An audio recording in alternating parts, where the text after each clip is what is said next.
the Concordant version of the Old Testament, copyright 2021 by the Concordant Publishing Concern. The book of Deuteronomy, chapter 1. These are the words that Moses spoke to all Israel in Transjordan in the wilderness, in the Arabah opposite Suf between Paran and Tophel, Laban, Hazeroth, and Dizahab. It is 11 days' journey from Horeb by the Mount Seir road unto Kadesh Barnea.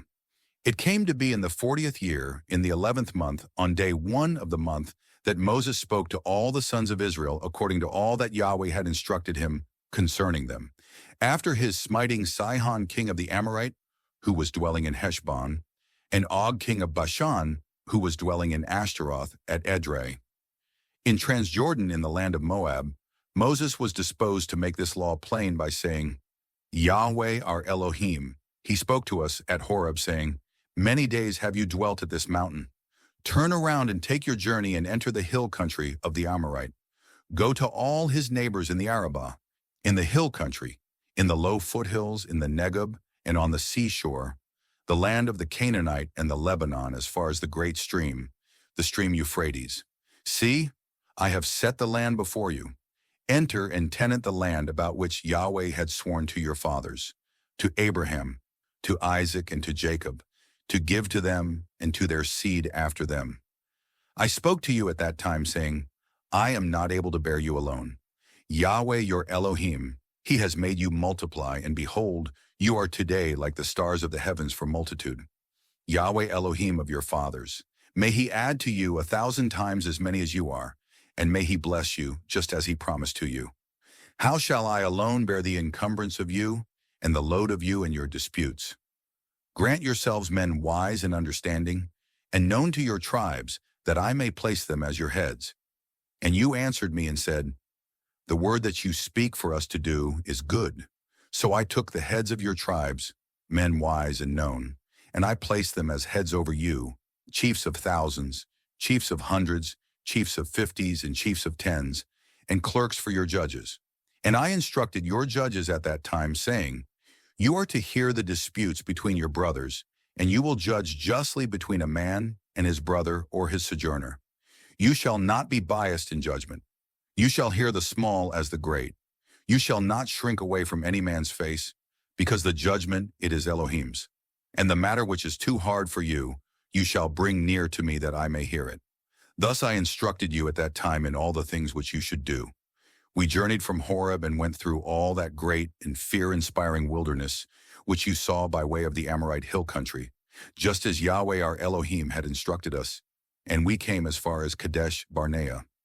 Then I said to you, You have come as far as the Amorite hill country that Yahweh our Elohim is giving to us. See, Yahweh your Elohim has set the land before you. Ascend, tenant it just as Yahweh Elohim of your fathers promised to you. Do not fear and do not be dismayed. Then you came near to me, all of you, and said, Let us send men before us that they may reconnoiter in the land for us, and bring us back word about the way by which we should ascend, and about the cities to which we shall come. Now the word was good in my eyes, so I took 12 men from you, 1 man for each tribe. They turned around, ascended toward the hill country, and came back to Wadi Eshcol, and spied it out. Then they took in their hand some of the fruit of the land, and brought it down to us. They brought us back word and said, The land that Yahweh our Elohim is giving to us is good. Yet you would not ascend, and you defied the bidding of Yahweh your Elohim. You murmured in your tents and said, In Yahweh's hatred of us he brought us forth from the land of Egypt, to give us into the hand of the Amorite to exterminate us. Whither are we ascending? Our brothers, they melt our heart by saying, The people are greater and taller than we are. The cities are great and defended to the heavens. And moreover, we saw the sons of the Anakim there. Yet I was saying to you, You should not be terrified, and you should not fear them. Yahweh your Elohim, who is going before you, he himself shall fight for you, according to all that he did for you in Egypt before your eyes, and in the wilderness, where you saw how Yahweh your Elohim carried you. Just as a man carries his son, in all the way you went until you came to this place. Even in this matter you were not believing in Yahweh your Elohim, who was going before you in the way to explore for you a place for you to encamp, in fire by night, to show you the way by which you should go, and in a cloud by day. When Yahweh heard the sound of your words, he was wrathful, and he swore, saying, Assuredly no one among these mortals, this evil generation, shall see the good land about which I had sworn to give to your fathers, except Caleb, son of Jephunneh. He shall see it. To him shall I give the land on which he has trod, and to his sons, because he has fully followed after Yahweh. Moreover, Yahweh showed himself angered with me owing to you, saying, Not even you shall enter there. Joshua son of Nun, who is standing before you, he shall enter there. Encourage him, for he shall allot it to Israel. And your little ones of whom you said, They shall come to be for plunder, and your sons who today do not know good or evil, they shall enter there. To them shall I give it, and they shall tenant it. Yet you turn yourselves around and journey toward the wilderness by the Sea of Weeds road. Then you answered and said to me, We have sinned against Yahweh our Elohim. We shall ascend, and we will fight according to all that Yahweh our Elohim has instructed us. So you girded, each man his implements of war, and you thought it easy to ascend to the hill country. Yet Yahweh said to me, Say to them, You shall not ascend, and you shall not fight, since I am not among you, that you may not be stricken before your enemies. So I spoke to you, yet you did not hearken. You defied the bidding of Yahweh, and showed arrogance, and you ascended to the hill country. Yet the Amorite who was dwelling in that hill country came forth to meet you. They pursued you just as bees do, and they pounded you in Seir as far as Hormah. Then you returned and lamented before Yahweh. Yet Yahweh did not hearken to your voice nor give ear to you. So you dwelt at Kadesh many days according to the days which you dwelt. Chapter 2. Then we turned around and journeyed toward the wilderness by the Sea of Weeds road, just as Yahweh had spoken to me, and we were around the hill country of Seir many days. Then Yahweh spoke to me, saying, Long enough you have been around this hill country. Turn yourselves around northward and instruct the people, saying, You shall pass along the boundary of your brothers, the sons of Esau, who are dwelling in Seir. They shall fear you, yet you must be very much on guard. Do not stir yourselves up against them, for I shall not give to you any of their land, not even a tread of a foot's sole, for I have given the hill country of Seir for a tenancy to Esau. You shall purchase food from them with silver, that you may eat. Even for water you shall bargain from them with silver, that you may drink. For Yahweh your Elohim, he has blessed you in every work of your hand. He knows of your going in this great wilderness. These 40 years Yahweh your Elohim has been with you. You have lacked nothing. So we passed on away from our brothers, the sons of Esau who are dwelling in Seir, away from the Arabah road, away from Elath, and away from Ezion-Geber. And we turned around and passed on by the Moab wilderness road. Then Yahweh said to me, Do not distress Moab, and do not stir yourself up against them in battle. For I shall not give to you any of his land as a tenancy. For I gave Ar to the sons of Lot as a tenancy. The Emim dwelt in it before time, a people great and numerous, and as tall as the Anakim. Like the Anakim, they too were accounted as Rephaim. Yet the Moabites called them Emim. And the Horites dwelt before time in Seir, yet the sons of Esau dispossessed them and exterminated them before their face that they might dwell in their stead, just as Israel did to the land of its tenancy that Yahweh had given to them. Now arise, journey, and you cross over Wadi Zered. So we crossed over Wadi Zered. The days that we went from Kadesh Barnea until we crossed over Wadi Zered were 38 years, until the entire generation of the men of military age had come to end from among the camp, just as Yahweh had sworn concerning them. And indeed, the hand of Yahweh came to be against them, to discomfit them from among the camp, until they had come to end. It came to be just as all the men of military age had come to end, dying from among the people, that Yahweh spoke to me, saying, Today you are passing through the territory of Moab at Ar. Then you will come near toward the sons of Ammon. Do not distress them, and do not stir yourself up against them. For I shall not give any of the land of the sons of Ammon to you as a tenancy, since I gave it to the sons of Lot as a tenancy. It too was accounted as a land of Rephaim. Rephaim, they dwelt in it before time. Yet the Ammonites, they called them Zamzumim, a people great and numerous, and as tall as the Anakim. Yet Yahweh exterminated them before their face, that they might dispossess them and dwell in their stead. just as he did for the sons of Esau, who were dwelling in Seir, when he exterminated the Horite before their face, and they dispossessed them and dwelt in their stead until this day. As for the Avim, who were dwelling in hamlets as far as Gaza, the Captorim, who were coming forth from Caphtor, they exterminated them and dwelt in their stead. Arise, journey, and cross over Wadi Arnon. See, I will give into your hand Sihon king of Heshbon, the Amorite, in his land. Start out, tenant it, and struggle with him in battle. This day I shall start to put the awe of you and the fear of you on the face of all peoples beneath the entire heavens. Whenever they should hear a report of you, they will be disturbed and in travail before your face. Then I sent messengers from the wilderness of Kedemoth to Sihon, king of Heshbon, with words of peace, saying, Do let me pass through your land along the main road. Only along the main road shall I go. I shall not withdraw to the right or to the left. You may retail to me food for silver that I may eat, and you may give me water for silver that I may drink. But do let me pass through on my feet, just as the sons of Esau, who are dwelling in Seir, and the Moabites, who are dwelling in Ar, did for me, until I shall cross over the Jordan to the land that Yahweh our Elohim is giving to us. Yet Sihon king of Heshbon would not let us pass through it, for Yahweh your Elohim made his spirit obstinate and made his heart resolute, that he might give him into your hand, as is known this day. Then Yahweh said to me, See, I have started to deliver up before you Sihon king of Heshbon, the Amorite, and his land. Start out, tenant, yea, tenant his land. When Sihon came forth to meet us, he and all his people, for battle at Jahaz, Yahweh our Elohim delivered him up before us, and we smote him, his sons and all his people. We seized all his cities at that time, and we doomed every city, adult males, women, and little ones. We let not one survivor remain. But the domestic beasts we plundered for ourselves, and the loot of the cities that we had seized. From Aroer, which is on the ridge of the Wadi Valley of Arnon, and the city which is in the Wadi Valley, even as far as Gilead, there was no town which was impregnable to us. Yahweh our Elohim gave the whole into our hands. But to the land of the sons of Ammon, all along the side of Wadi Jabbok, in the cities of the hill country you did not come near, wherever Yahweh our Elohim had so enjoined. Chapter 3. Then we turned around and ascended the Bashan road. And Og king of Bashan came forth to meet us, he and all his people, for battle at Edrei.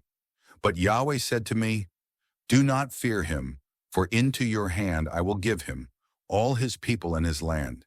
And you will do to him just as you did to Sihon, king of the Amorite, who was dwelling in Heshbon.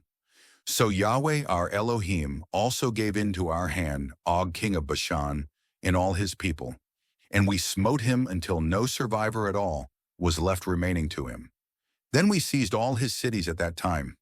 There was not a town which we did not take from them, 60 cities, the whole district of Argob, the kingdom of Og in Bashan. All these cities were defended by lofty walls, double doors, and bar, aside from the unwalled villages, which were exceedingly numerous. And we doomed them just as we did to Sihon king of Heshbon, dooming every city, adult males, women, and little ones. All the domestic beasts and the loot of the cities we plundered for ourselves.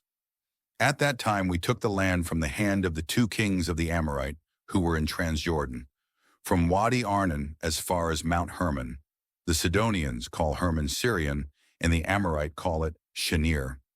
All the cities of the tableland, and all Gilead, and all Bashan, as far as Salekah and Edrei, cities of the kingdom of Og in Bashan. For only Og king of Bashan had remained of the rest of the Rephaim. Behold, his sarcophagus is a sarcophagus of wrought iron. Is it not in Rabbah of the sons of Ammon? 9 cubits is its length, and 4 cubits its width, in the cubit measure of a man. From this land which we took over at that time, the part from Aroer which is on the ridge of Wadi Arnon, with half the hill country of Gilead, and its cities I gave to the Reubenite and to the Gadite. The rest of Gilead and all of Bashan, the kingdom of Og, I gave to the half-tribe of Manasseh, including the whole district of Argob. All of that Bashan it is called the land of the Rephaim. Jair son of Manasseh He took the whole district of Argob as far as the boundary of the Geshurite and the Maacathite, and called them, that is Bashan, by his own name, Havoth-Jair, until this day. And to Machir I gave Gilead. To the Reubenite and to the Gadite I gave their half of Gilead, as far as Wadi Arnon, the midst of the wadi is boundary, as far as the Wadi Jabbok, the boundary of the sons of Ammon. In the west the Arabah with the Jordan was the boundary from Chinnereth, as far as the sea of the Arabah, the salt sea, below the slopes of the Pisgah ridge toward sunrise. I instructed you at that time, saying, Yahweh your Elohim, he has given to you this land to tenant it. You shall cross over outfitted for war before your brothers, the sons of Israel, all you sons of valor. But your wives and your little ones and your cattle, I know that you have much cattle, they may dwell in your cities which I gave to you until Yahweh shall give rest to your brothers, as he gave to you, and they too will tenant the land that Yahweh your Elohim is giving to them across the Jordan. Then you may return, each to his tenancy, which I gave to you. I instructed Joshua at that time, saying, Your eyes were the ones seeing all that Yahweh your Elohim has done to these two kings. Thus shall Yahweh do to all the kingdoms where you are passing. You shall not fear them, for Yahweh your Elohim, he is the one fighting for you. I supplicated to Yahweh at that time, saying, My Lord Yahweh, you yourself have started to show your servant your greatness and your steadfast hand and your outstretched arm. For what El is in the heavens or on the earth who could do according to your deeds and according to your mastery? Let me cross over, I pray, so I may see the good land that is across the Jordan, this good hill country and the Lebanon. Yet Yahweh was enraged with me on account of you and did not hearken to me. Yahweh said to me, Let it be enough for you. Do not continue to speak to me further on this matter. Ascend to the summit of the Pisgah ridge and lift up your eyes westward and northward and southward and eastward and see with your eyes, for you shall not cross over this Jordan. Yet instruct Joshua and encourage him and make him resolute, for he shall cross over before this people, and he shall allot to them the land that you shall see. So we dwelt in the ravine opposite Beth-peor. Chapter 4. Now, Israel, hearken to the statutes and to the ordinances that I am teaching you today, to do them, that you may live and may enter and tenant the land that Yahweh Elohim of your fathers is giving to you. You shall neither add to the word that I am enjoining on you, nor shall you subtract from it, but observe the instructions of Yahweh your Elohim that I am enjoining on you. Your eyes were the ones seeing all that Yahweh did with regard to Baal-peor. For every man who went after Baal-peor, Yahweh your Elohim exterminated from among you. Yet you who were clinging to Yahweh your Elohim, all of you are alive today. See, I have taught you statutes and ordinances, just as Yahweh my Elohim had instructed me, for you to do thus within the land where you are entering to tenant it. And you must observe and do them, for that is your wisdom and your understanding in the eyes of all the peoples who shall hear of all these statutes, and will say, Surely this great nation is a people wise and understanding. For what great nation is there which has Elohim so near to it as Yahweh, our Elohim, is in all that we call to him? And what great nation is there which has statutes and ordinances so righteous as all this law that I am putting before you today? But guard yourself and keep your soul especially vigilant, lest you should forget the things which your eyes have seen, and lest they should withdraw from your heart all the days of your lives. You will make them known to your sons and to your sons' sons, lest you forget the day that you stood before Yahweh your Elohim at Horeb, when Yahweh said to me, Assemble the people to me, that I may let them hear my words, so that they may learn to fear me all the days that they are alive on the ground, and may teach their sons. Then you approached and stood below the mountain, when the mountain was consuming with fire unto the heart of the heavens, with darkness, cloud, and murkiness. And Yahweh spoke to you from the midst of the fire. You were hearing the sound of words, yet you were not seeing a physical representation, nothing except a voice. He told you his covenant, which he instructed you to keep, the 10 words. Then he wrote them on 2 tablets of stone. And Yahweh instructed me at that time to teach you statutes and ordinances, for you to do them in the land where you are crossing over to tenant it. You must be very much on guard against your soulish desires, since you saw no physical representation at all on the day Yahweh spoke to you at Horeb from the midst of the fire, lest you should bring ruin on yourselves and make for yourselves a carving, a physical representation of any figure, a model of male or female, a model of any beast which is on the earth, a model of any winged bird which flies in the heavens, a model of any animal moving on the ground, a model of any fish which is in the waters below the earth. Guard yourselves lest you should lift up your eyes toward the heavens, and you see the sun and the moon and the stars, all the host of the heavens, and be induced to bow yourself down to them and serve them, which Yahweh your Elohim has apportioned to all other peoples beneath the entire heavens. As for you, Yahweh took you, and he brought you forth from the iron crucible, from Egypt, to become his as a people of allotment, as on this day. Yet Yahweh, he showed himself angered with me on account of your words. He swore that I would fail to cross over the Jordan, and that I would fail to come to the good land that Yahweh your Elohim is giving to you as an allotment. For I am dying in this land. I am not crossing over the Jordan, but you are crossing over and will tenant that good land.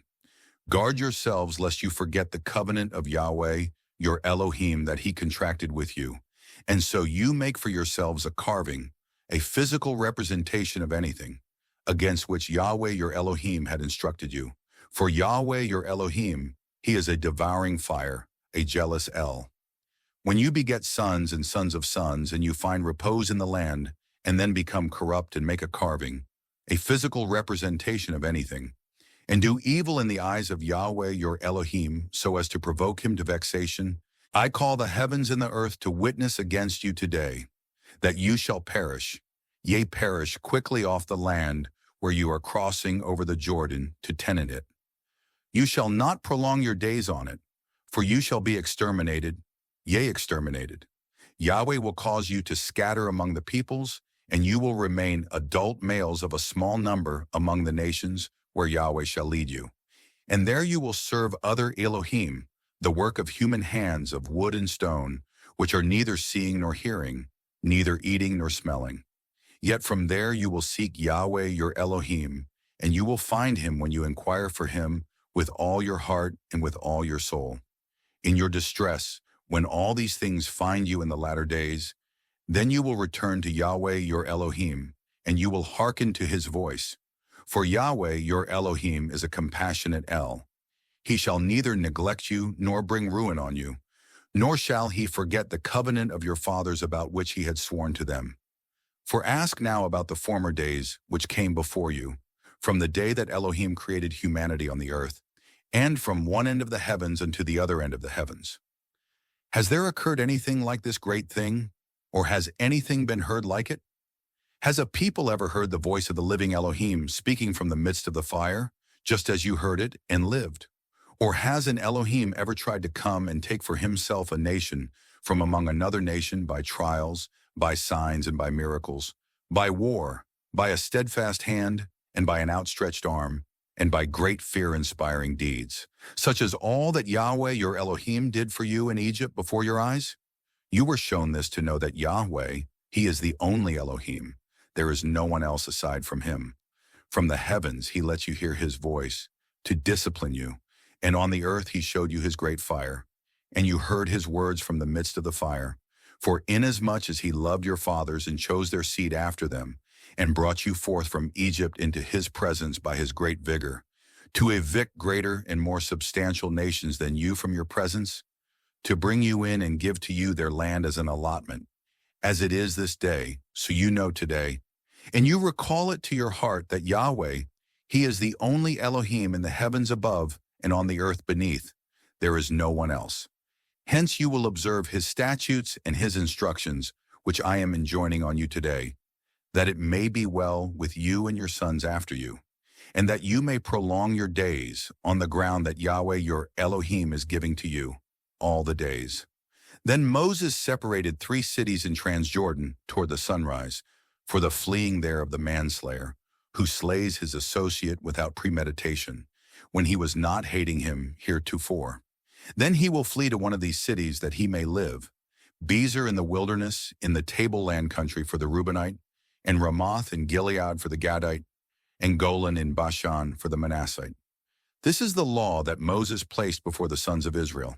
These are the testimonies and the statutes and the ordinances that Moses pronounced to the sons of Israel when they had come forth from Egypt, in Transjordan, in the ravine opposite Beth Peor, in the land of Sihon, king of the Amorite, who was dwelling in Heshbon, whom Moses and the sons of Israel smote when they had come forth from Egypt.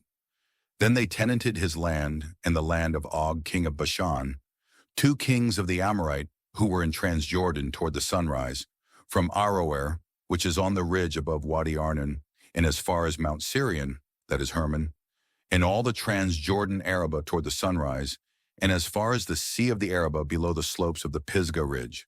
Chapter 5. Moses called to all Israel and said to them, Hear, Israel, the statutes and the ordinances that I am speaking in your ears today, that you learn them and observe to do them. Yahweh our Elohim, he contracted a covenant with us at Horeb. Not with our fathers did Yahweh contract this covenant, but with us, these here today, all of us who are alive. Face to face Yahweh spoke with you at the mount from the midst of the fire. I was standing between Yahweh and you at that time, to tell you the words of Yahweh, for you were fearful because of the presence of the fire, and did not ascend onto the mountain, saying, I, Yahweh, am your Elohim, who brought you forth from the land of Egypt, from the house of servants. There shall not come to be other Elohim for you in preference to me. You shall not make for yourself a carving, nor any physical representation of that in the heavens above, or that on the earth beneath, or that in the waters beneath the earth. You shall not bow yourself down to them, nor be made to serve them, for I, Yahweh your Elohim, am a jealous El, visiting the depravity of the fathers on the sons, on the third and on the fourth generation, to those hating me, yet showing benignity to thousands, to those loving me and observing my instructions. You shall not take up the name of Yahweh your Elohim for futility, for Yahweh shall not hold innocent him who takes up his name for futility. You are to observe the Sabbath day to hallow it, just as Yahweh your Elohim had instructed you. 6 days shall you serve and do all your work. Yet the seventh day is a Sabbath to Yahweh your Elohim. You shall not do any work on it. You, your son or your daughter, your manservant or your maidservant, your bull, your donkey, or any domestic beast of yours, or your sojourner who is within your gates, that your manservant and your maidservant may rest as you do. You will remember that you had become a servant in the land of Egypt, and Yahweh your Elohim brought you forth from there with a steadfast hand and with an outstretched arm. Therefore Yahweh your Elohim instructed you to observe the Sabbath day. Glorify your father and your mother, just as Yahweh your Elohim had instructed you, that your days may be prolonged, and that it may be well with you on the ground which Yahweh your Elohim is giving to you. You shall not murder. You shall not commit adultery. You shall not steal. You shall not answer against your associate with unfounded testimony. You shall not covet the wife of your associate. You shall not lust after the house of your associate, his field, his manservant or his maidservant, his bull, his donkey, or anything which is your associate's. These were the words Yahweh spoke to your whole assembly at the mountain in a loud voice from the midst of the fire, the darkness, the cloud, and the murkiness. And he added no more. He wrote them on 2 tablets of stone and gave them to me. Then it came to be, as you heard the voice from the midst of the fire and the darkness, when the mountain was consuming with fire, that you came near to me, all the heads of your tribes and your elders, and you said, Behold, Yahweh our Elohim has shown us his glory and his greatness, and we heard his voice from the midst of the fire. This day we have seen that Elohim speaks with the human, and he still lives. Yet now, why should we die? For this great fire shall devour us. If we are continuing to hear the voice of Yahweh our Elohim any further, then we will die. For who is there of all flesh that has heard the voice of the living Elohim speaking from the midst of the fire, as we have, and he still lives? As for you, go near and hear all that Yahweh our Elohim says. Then you shall speak to us all that Yahweh our Elohim shall speak to you, and we will hearken and do.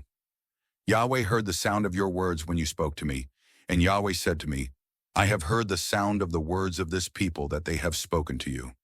They have done well in all they have spoken. Oh, that their heart might become this way with them, to fear me and to observe all my instructions all the days, that it might be well with them and with their sons for the eon. Go, say to them, you return to your tents. As for you, stay here with me, and let me speak to you about all the instruction and the statutes and the ordinances that you shall teach them, so that they may do them in the land that I am giving to them to tenant it. You will observe to do just as Yahweh your Elohim had enjoined on you. You shall not withdraw to the right or to the left. In all the way which Yahweh your Elohim had enjoined on you, you shall walk that you may live, and it may be well with you, and you may prolong your days in the land that you shall tenant. Chapter 6.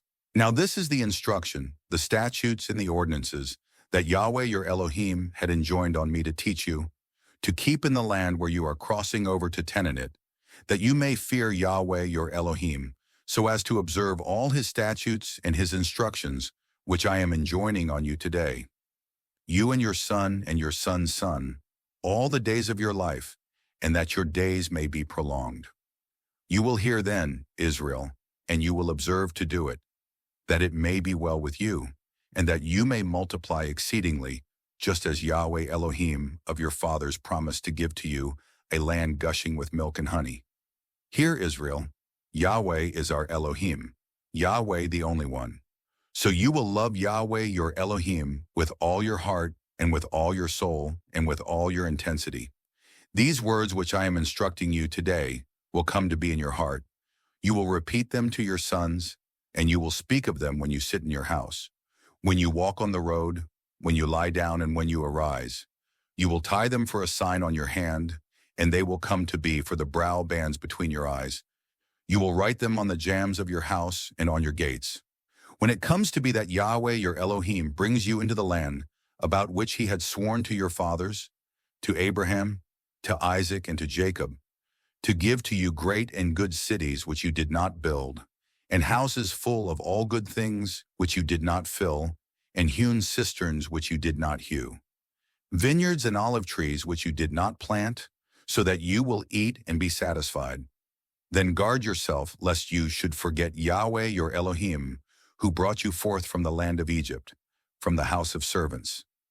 Yahweh your Elohim shall you fear, and him only shall you serve, and to him shall you cling, and by his name shall you swear. You shall not go after other Elohim of the peoples who are around you, for a jealous El is Yahweh your Elohim among you. Otherwise the anger of Yahweh your Elohim shall grow hot against you, and he will exterminate you off the surface of the ground. You shall not probe Yahweh your Elohim as you probed at Massah. You shall observe the instructions of Yahweh your Elohim, and his testimonies and his statutes, which he had enjoined on you. You will do the upright and the good in the eyes of Yahweh your Elohim, that it may be well with you, and that you may enter and tenant the good land about which Yahweh had sworn to your fathers, to thrust out all your enemies from your presence, just as Yahweh had promised. When it comes to be that your son should ask you tomorrow, saying, what are the testimonies and the statutes and the ordinances that Yahweh our Elohim had enjoined on you? Then you will say to your son, we were servants to Pharaoh in Egypt, yet Yahweh brought us forth from Egypt with a steadfast hand. And Yahweh gave signs and miracles, great and bad, against Egypt, against Pharaoh, and against all his household before our eyes. Then he brought us forth from there, that he might bring us in and give to us the land about which Yahweh had sworn to our fathers. Then Yahweh instructed us to do all these statutes, to fear Yahweh our Elohim for our good all the days, so as to keep us alive, as it is this day.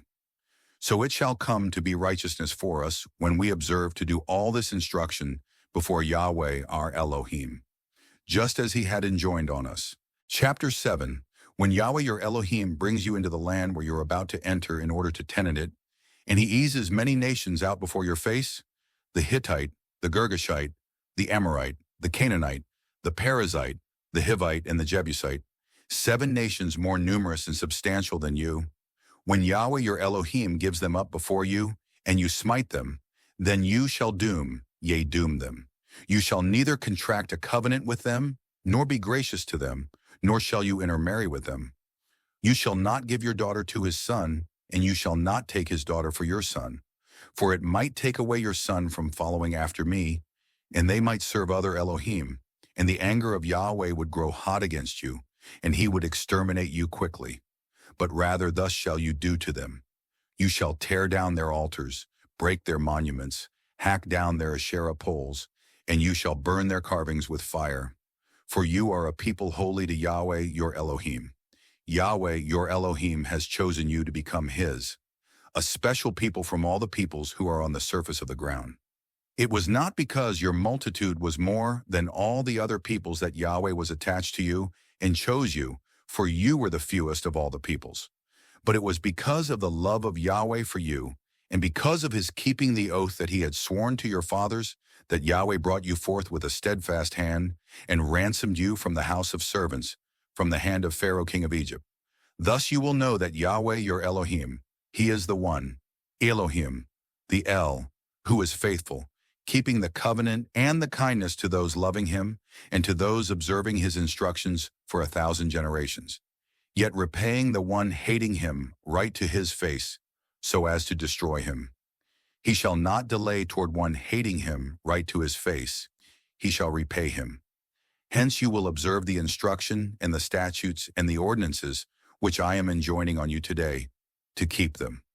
It will come to be, insomuch as you shall hearken to these ordinances, and you observe and do them, that Yahweh your Elohim will keep with you the covenant and the kindness about which he had sworn to your fathers. He will love you and bless you. He will multiply you and bless the fruit of your belly and the fruit of your ground, your grain, your grape juice and your clarified oil, the calving of your domestic animals and the lambing of your flock, on the ground about which Yahweh had sworn to your fathers to give to you. Blessed shall you come to be above all the peoples. There shall come to be no sterile man or barren woman among you, nor among your beasts. Yahweh will take away from you every illness, and all the bad diseases of Egypt about which you know. He shall not place them among you, but he will give them to all those hating you. Now you will devour all the peoples whom Yahweh your Elohim is delivering to you. Your eyes shall not commiserate over them, and you shall not serve their Elohim, for that is a trap to you. Though you may say in your heart, these nations are more numerous than I. How shall I be able to evict them? You shall not fear them, you shall remember. Yea, remember what Yahweh your Elohim did to Pharaoh and to all of Egypt, the great probings which your eyes have seen, the signs and the miracles, the steadfast hand and the outstretched arm with which Yahweh your Elohim brought you forth. So shall Yahweh your Elohim do to all the peoples of whom you are fearful because of their presence. Moreover, Yahweh your Elohim shall send the hornet among them, until those remaining and those concealed perish before your face. You shall not be terrified because of their presence, since Yahweh your Elohim is among you, and El great and fear-inspiring. Yahweh your Elohim will ease these nations out before your face, little by little. You shall not be able to finish them quickly, lest the land become a wilderness and the animal of the field multiply against you. Yet Yahweh your Elohim will give them up before you and discomfit them with a great discomfiture until they are exterminated. He will give their kings into your hand, and you will destroy their name from under the heavens. No man shall station himself in your presence until you exterminate them. You shall burn the carvings of their Elohim with fire. You shall not covet the silver and gold on them, or take it for yourselves, lest you be trapped by it. For it is an abhorrence to Yahweh your Elohim. You shall not bring an abhorrence into your house, or you will become doomed just as it is. You shall reject it as abominable, yea, abominable. You shall reject it as abhorrent, yea, abhorrent, for it is doomed. Chapter 8. All the instruction which I am enjoining on you today, you shall observe to do, that you may live and multiply and enter and tenant the land about which Yahweh had sworn to your fathers. And you will remember all the way which Yahweh your Elohim caused you to go these 40 years in the wilderness, that he might make you humble, to probe you so as to know what is in your heart, whether or not you shall observe his instructions. So he made you humble and let you hunger. Then he fed you with the manna which neither you had known, nor had your fathers known, that he might make you realize that not on bread alone shall the human live, For by every utterance from the mouth of Yahweh shall the human live. Your raiment has not worn out on you, nor did your foot swell these 40 years. So you know with your heart that just as a man disciplines his son, Yahweh your Elohim is disciplining you. Hence you will observe the instructions of Yahweh your Elohim, so as to walk in his ways and to fear him.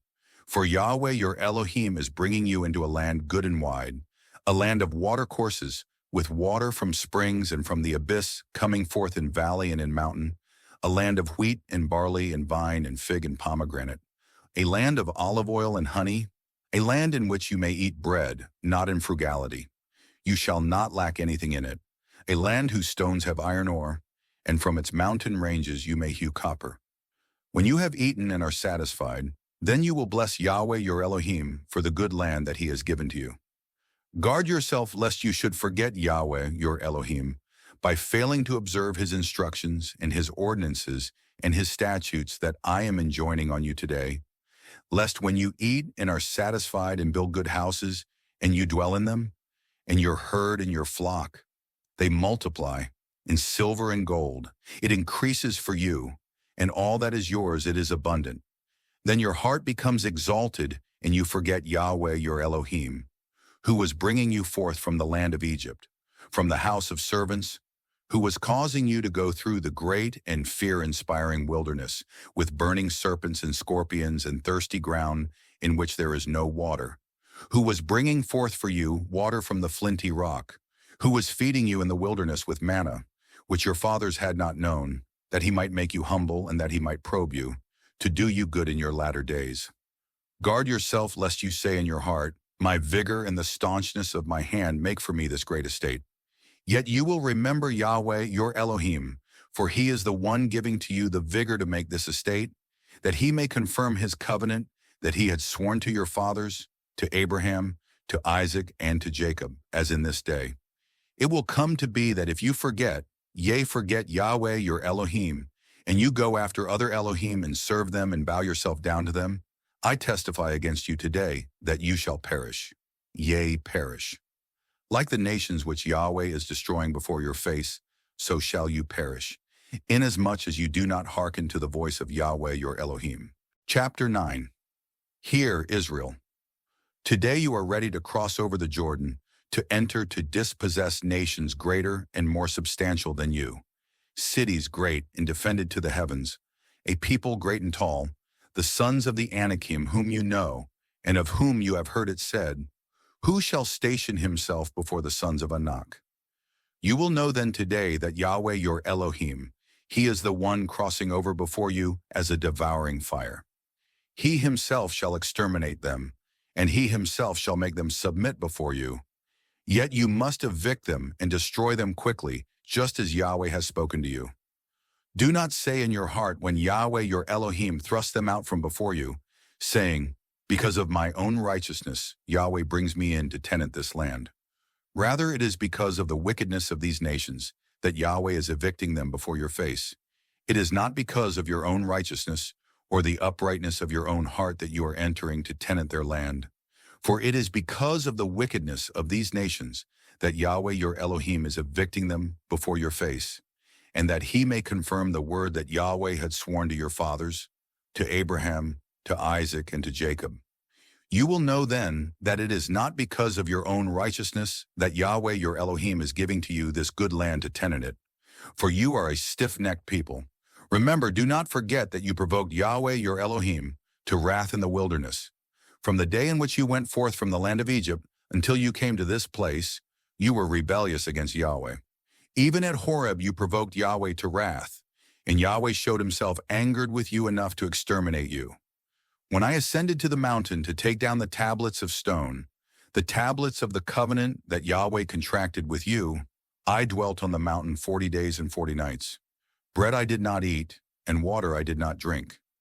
Then Yahweh gave to me the 2 tablets of stone, written by the finger of Elohim, and on them were all the words just like those that Yahweh had spoken with you at the mountain from the midst of the fire on the day of the assembly. So it came to be at the end of 40 days and 40 nights that Yahweh gave to me the 2 tablets of stone, the tablets of the covenant. Then Yahweh said to me, Arise, Go down quickly from here, for your people, whom you brought forth from Egypt, have become corrupt. They have withdrawn quickly from the way which I had instructed them. They have made for themselves a molten calf. And Yahweh spoke to me, saying, I have seen this people, and behold, it is a stiff-necked people. Hold yourself back from me, so that I may exterminate them, and wipe out their name from under the heavens. And I shall make you into a more substantial and numerous nation than it. Then I turned around and came down from the mountain, while the mountain was consuming with fire. And the 2 tablets of the covenant were in my 2 hands. Then I saw, and behold, you had sinned against Yahweh your Elohim. You had made for yourselves a molten calf. You had withdrawn quickly from the way which Yahweh had enjoined on you. So I grabbed the 2 tablets and flung them from my 2 hands and broke them before your eyes. Then I cast myself down before Yahweh as the first time for 40 days and 40 nights. Bread I did not eat, and water I did not drink, on account of all your sin which you had sinned by doing what was evil in the eyes of Yahweh, your Elohim, to provoke him to vexation. For I shrank away from the presence of the anger and the fury with which Yahweh was wrathful against you, enough to exterminate you. But Yahweh hearkened to me even at that time. Against Aaron Yahweh showed himself exceedingly angered, enough to exterminate him. So I prayed also about Aaron at that time. As for your sin, which was the calf you had made, I took it, and I burned it with fire and pounded it, grinding it well until it was pulverized to dust. And I flung its dust into the watercourse that was descending from the mountain. Also at Taberah, and at Massa, and at Kibroth Hattavah, you were causing Yahweh to be wrathful. And when Yahweh sent you from Kadesh Barnea, saying, Ascend and tenant the land that I give to you, then you defied the bidding of Yahweh your Elohim, and did not put your trust in him, nor hearken to his voice. You have been rebellious against Yahweh from the day I knew you. When I cast myself down before Yahweh, during the 40 days and 40 nights that I had cast myself down, for Yahweh had said he would exterminate you. Then I prayed to Yahweh and said, My Lord Yahweh, do not bring ruin on your people and your allotment, whom you ransomed by your greatness, whom you brought forth from Egypt by your steadfast hand. Remember your servants, Abraham, Isaac, and Jacob. Do not face against the obstinacy of this people, against their wickedness and their sin, lest the people of the land whence you brought us forth should say, Because Yahweh was unable to bring them into the land about which he had spoken to them, and because of his hatred of them, he brought them forth to put them to death in the wilderness. Yet they are your people and your allotment, whom you brought forth from Egypt, by your great vigor and by your outstretched arm. Chapter 10. At that time Yahweh had said to me, Carve for yourself 2 stone tablets like the first ones, and ascend to me to the mountain. Also you will make for yourself a coffer of wood. Then I shall write on the tablets the words that were on the first tablets that you broke, and you will place them in the coffer. So I made a coffer of acacia wood, carved 2 tablets of stone like the first ones, and ascended to the mountain with the 2 tablets in my hand.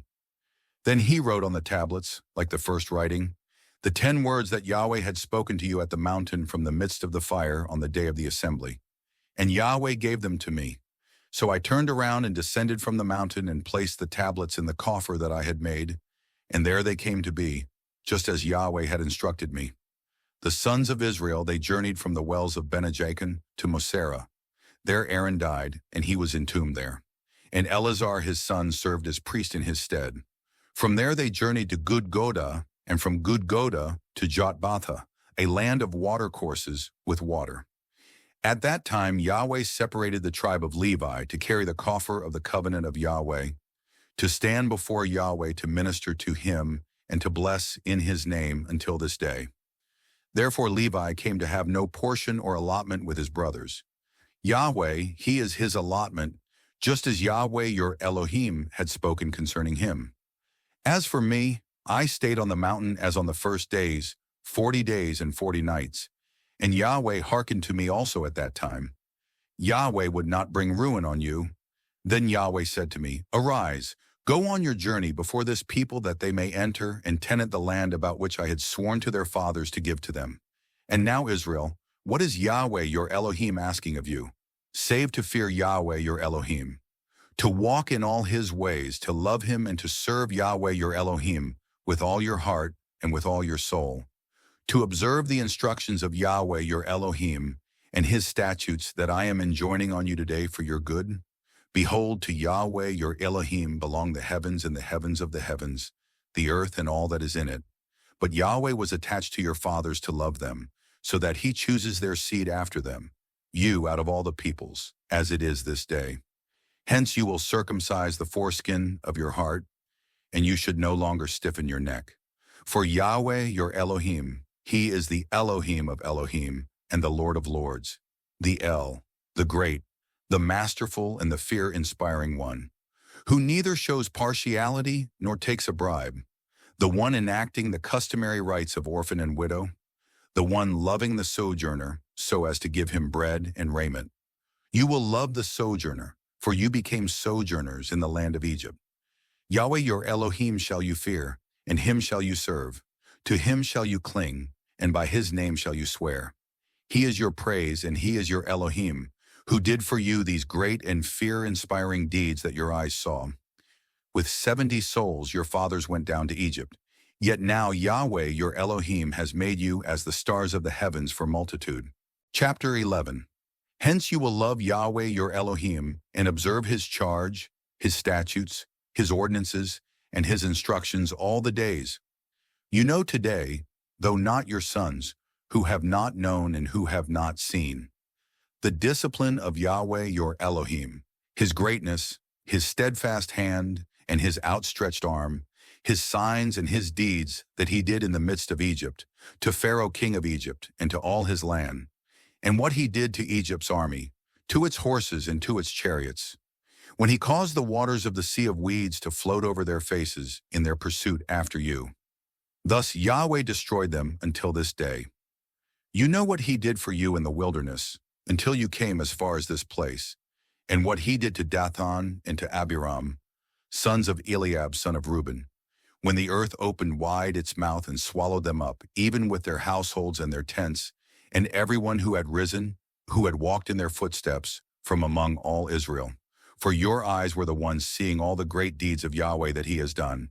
Hence you will observe every instruction which I am enjoining on you today, that you may be steadfast, and you enter and tenant the land where you are crossing over to tenant it, and that you may prolong your days on the ground, about which Yahweh had sworn to your fathers to give to them and to their seed, a land gushing with milk and honey. For the land where you are entering to tenant it is not like the land of Egypt, that one from where you came forth, in which you sowed your seed, and you irrigated it with your foot as a garden of greens. But the land where you are crossing over to tenant it is a land of hills and valleys. It drinks water from the rain of the heavens, a land which Yahweh your Elohim is caring for. Continually are the eyes of Yahweh your Elohim on it, from the beginning of the year until the last part of the year. It will come to be when you shall hearken to my instructions that I am enjoining on you today, to love Yahweh your Elohim, and to serve him with all your heart and with all your soul. Then he will give rain to your land in its season, the former rain and the latter rain. You will gather your grain, your grape juice, and your clarified oil, and he will give herbage in your field for your domestic beasts. Thus you will eat and be satisfied. Guard yourselves lest your heart should be enticed, and you withdraw, serve other Elohim, and bow down to them.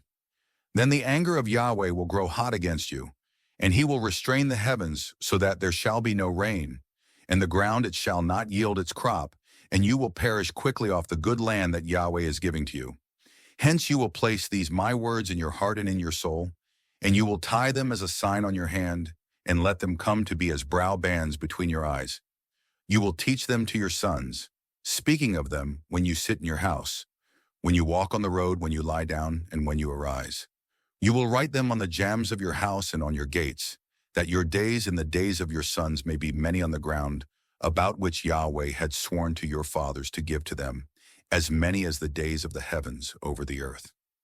For if you should observe, yea, observe all this instruction which I am enjoining on you today, to do it, to love Yahweh your Elohim, to walk in all his ways and to cling to him, then Yahweh will evict all these nations from before you, and you will dispossess nations greater and more substantial than you.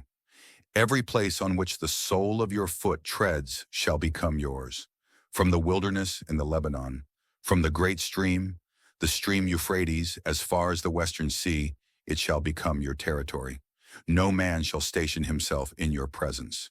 The awe of you and the fear of you shall Yahweh your Elohim put over the face of the entire land on which you shall tread, just as he has spoken to you. See, I am setting before you today blessing and malediction. The blessing if you should hearken to the instructions of Yahweh your Elohim that I am enjoining on you today, and the malediction if you should not hearken to the instructions of Yahweh your Elohim, and you withdraw from the way that I am enjoining on you today, by going after other Elohim whom you have not known. When it comes to be that Yahweh your Elohim shall bring you into the land where you are entering to tenant it, then you must pronounce the blessing on Mount Gerizim and the malediction on Mount Ebal. Are they not across the Jordan, behind the sunset road into the land of the Canaanite, who is dwelling in the Arabah toward Gilgal beside the oaks of Moreh? For you are crossing over the Jordan to enter and to tenant the land that Yahweh your Elohim is giving to you. When you tenant it and dwell in it, then you will observe to do all the statutes and the ordinances which I am setting before you today.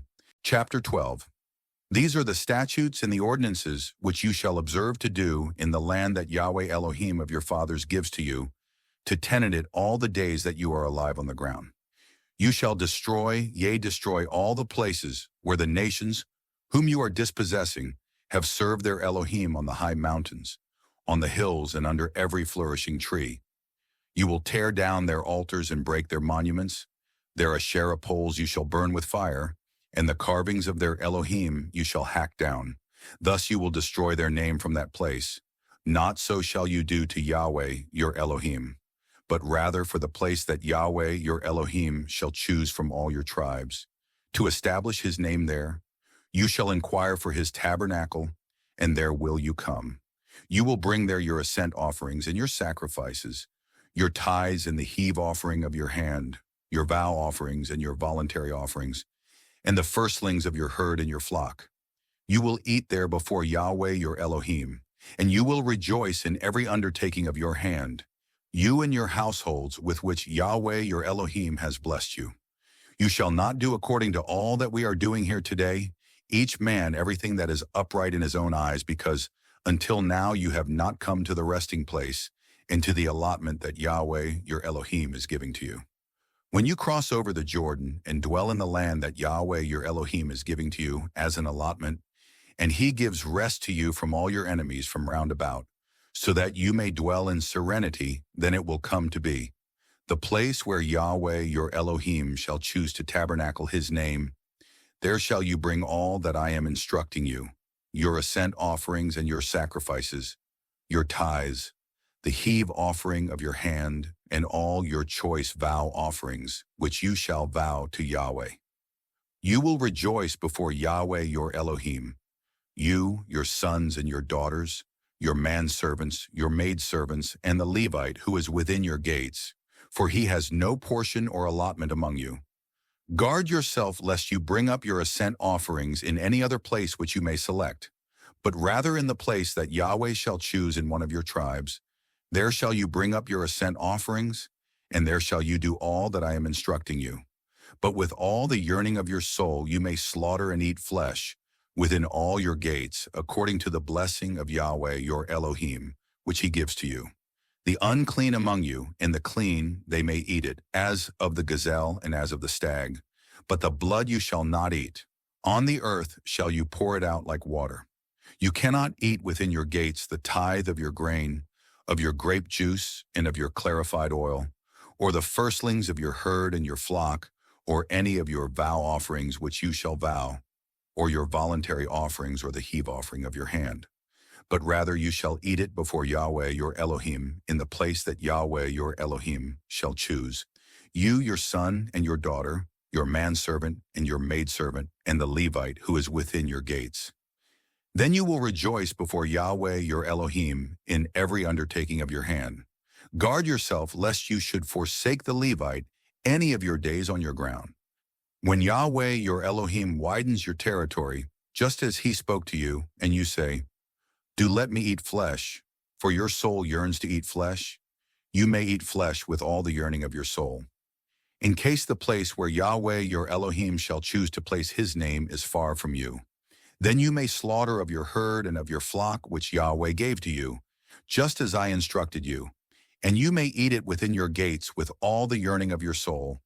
Indeed, just as the gazelle and the stag may be eaten, so shall you eat it. The unclean among you and the clean may eat it together. But be steadfast by no means to eat the blood, for the blood it is the soul, and you shall not eat the soul with the flesh. You shall not eat it. On the earth shall you pour it out like water. You shall not eat it, that it may be well with you and with your sons after you. For you shall do what is good and upright in the eyes of Yahweh.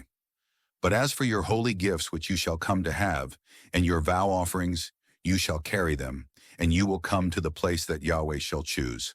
You will make your ascent offerings of the flesh and the blood on the altar of Yahweh, your Elohim, and the blood of your sacrifices, it shall be poured out on the altar of Yahweh your Elohim, yet you may eat the flesh. Observe, and you will hear all these words which I am instructing you today, that it may be well with you and with your sons after you, until the eon. For you shall do what is good and upright in the eyes of Yahweh your Elohim. When Yahweh your Elohim cuts off before your face the nations where you are entering to dispossess them, then you will dispossess them and dwell in their land. Guard yourself lest you should be trapped to go after them after they are exterminated before your face, and lest you inquire about their Elohim, saying, how do these nations serve their Elohim, that I too may do thus? You shall not act thus toward Yahweh your Elohim, for every abhorrence which Yahweh hates they perform for their Elohim. For even their sons and their daughters they burn with fire for their Elohim. Every word which I am enjoining on you today, you shall observe to do it. You shall neither add to it, nor shall you subtract from it. Chapter 13.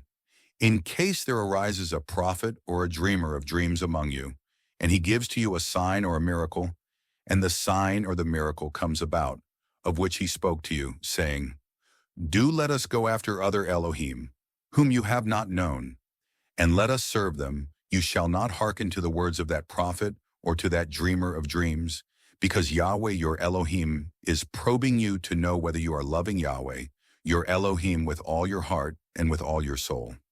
After Yahweh your Elohim shall you go, and him shall you fear. His instructions shall you observe, and to his voice shall you hearken. Him shall you serve, and to him shall you cling. Then that prophet or that dreamer of dreams, he shall be put to death, because he spoke of defection from Yahweh your Elohim, the one bringing you forth from the land of Egypt, and the one ransoming you from the house of servants, so as to induce you from the way in which Yahweh your Elohim has instructed you to walk. Hence you will take out the evil from among you. In case your brother, the son of your father, or the son of your mother, or your son, or your daughter, or the wife of your bosom, or your associate, who is as your own soul, should incite you in concealment, saying, do let us go, and do let us serve other Elohim, whom you have not known, you or your fathers, of the Elohim of the peoples who are around you, those near to you or those far from you, from one end of the land to the other end of the land. Neither shall you comply with him, nor shall you hearken to him. Neither shall your eye commiserate over him, nor shall you spare him, and you shall not cover up for him, for you shall kill, yea, kill him. Your hand shall be among the first against him to put him to death, in the hand of all the people thereafter. You will stone him with stones so that he dies, for he sought to induce you away from Yahweh your Elohim, the one bringing you forth from the land of Egypt, from the house of servants. Thus all Israel, they shall hearken and fear, and they shall not again do anything like this evil thing among you. In case you hear it said of one of your cities which Yahweh your Elohim is giving to you to dwell there, that men, sons of decadence, have gone forth from among you, and induced the dwellers of their city, saying, do let us go, and do let us serve other Elohim, whom you have not known. Then you will inquire, investigate, and ask diligently. And behold, if the truth of the matter is being established, that this abhorrence was done among you, then you shall smite, yea, smite the dwellers of that city with the edge of the sword. Doom it, all those who are in it, and its domestic beasts, with the edge of the sword. All its loot shall you get together to the midst of its square, and you will burn the city with fire, and all its loot as a holy fumed offering to Yahweh your Elohim. It will become an Aeonian ruin mound. It shall not be built again. Nothing whatsoever shall cling to your hand from the doomed loot, so that Yahweh may turn back from the heat of his anger, and he will be compassionate to you.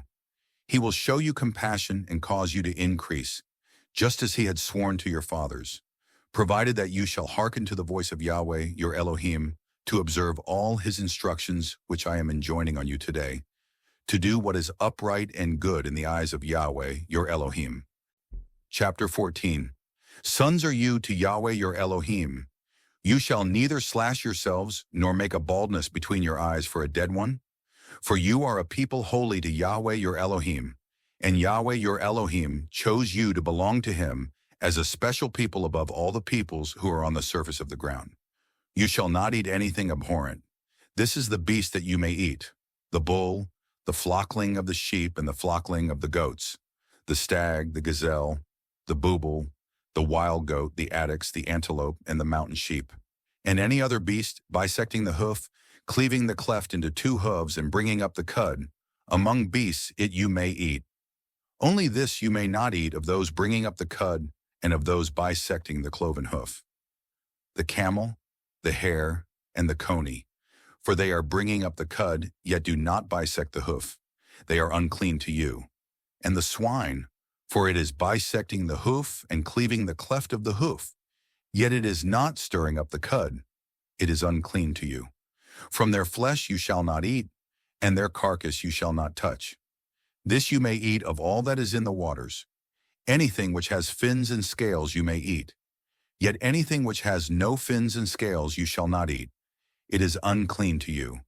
Any clean bird you may eat, yet these are those of which you shall not eat: the vulture, the bearded vulture and the eagle, the black kite and the falcon, all of its kind, and every raven, all of its kind, the ostrich, the screech owl, the gull and the hawk, all of its kind, the little owl, the eagle owl and the ibis, the pelican, the Egyptian vulture and the cormorant, the stork and the heron, all of its kind, the hoopoe and the bat.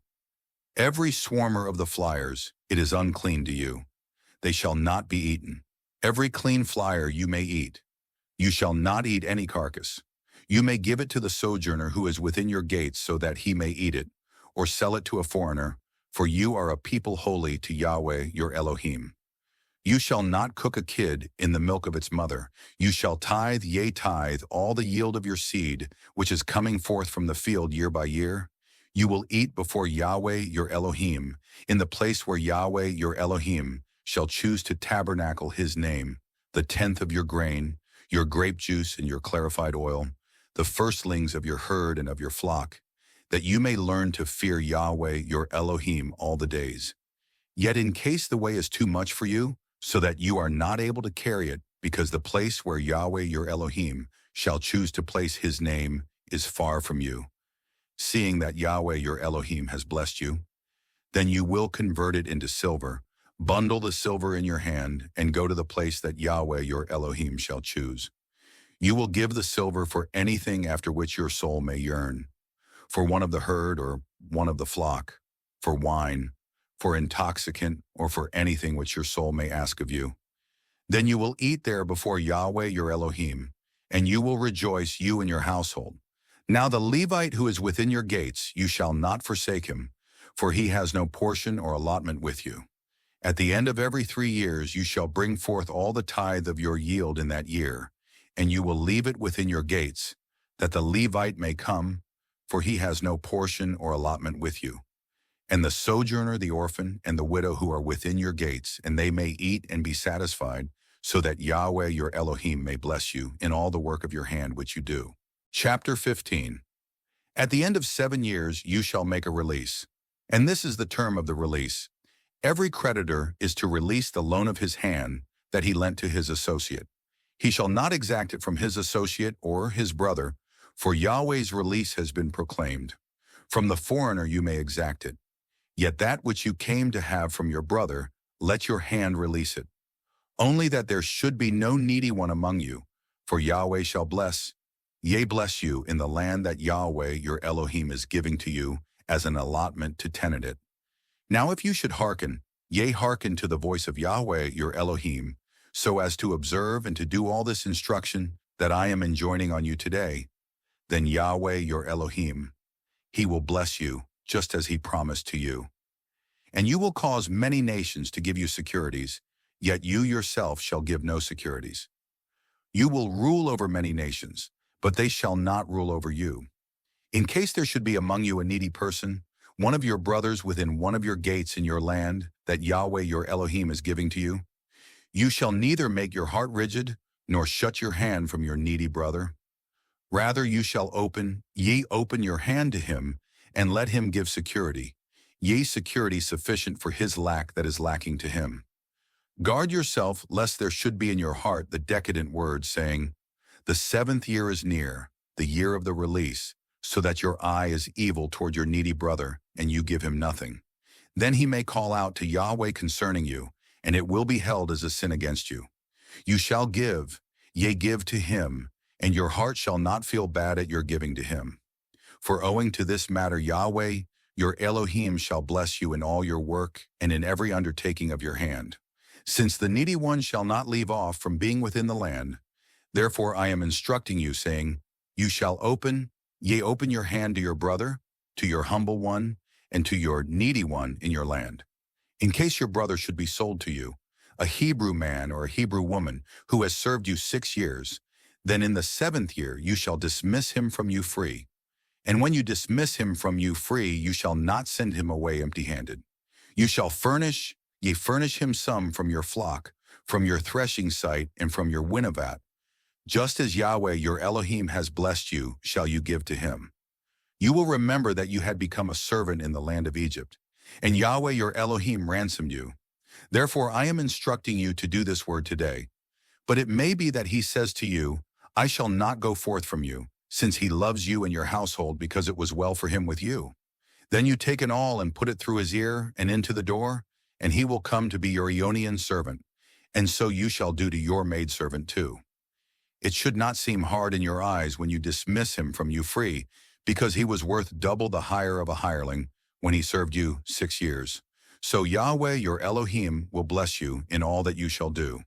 All the firstborn males that shall be born in your herd and in your flock, you shall sanctify to Yahweh your Elohim.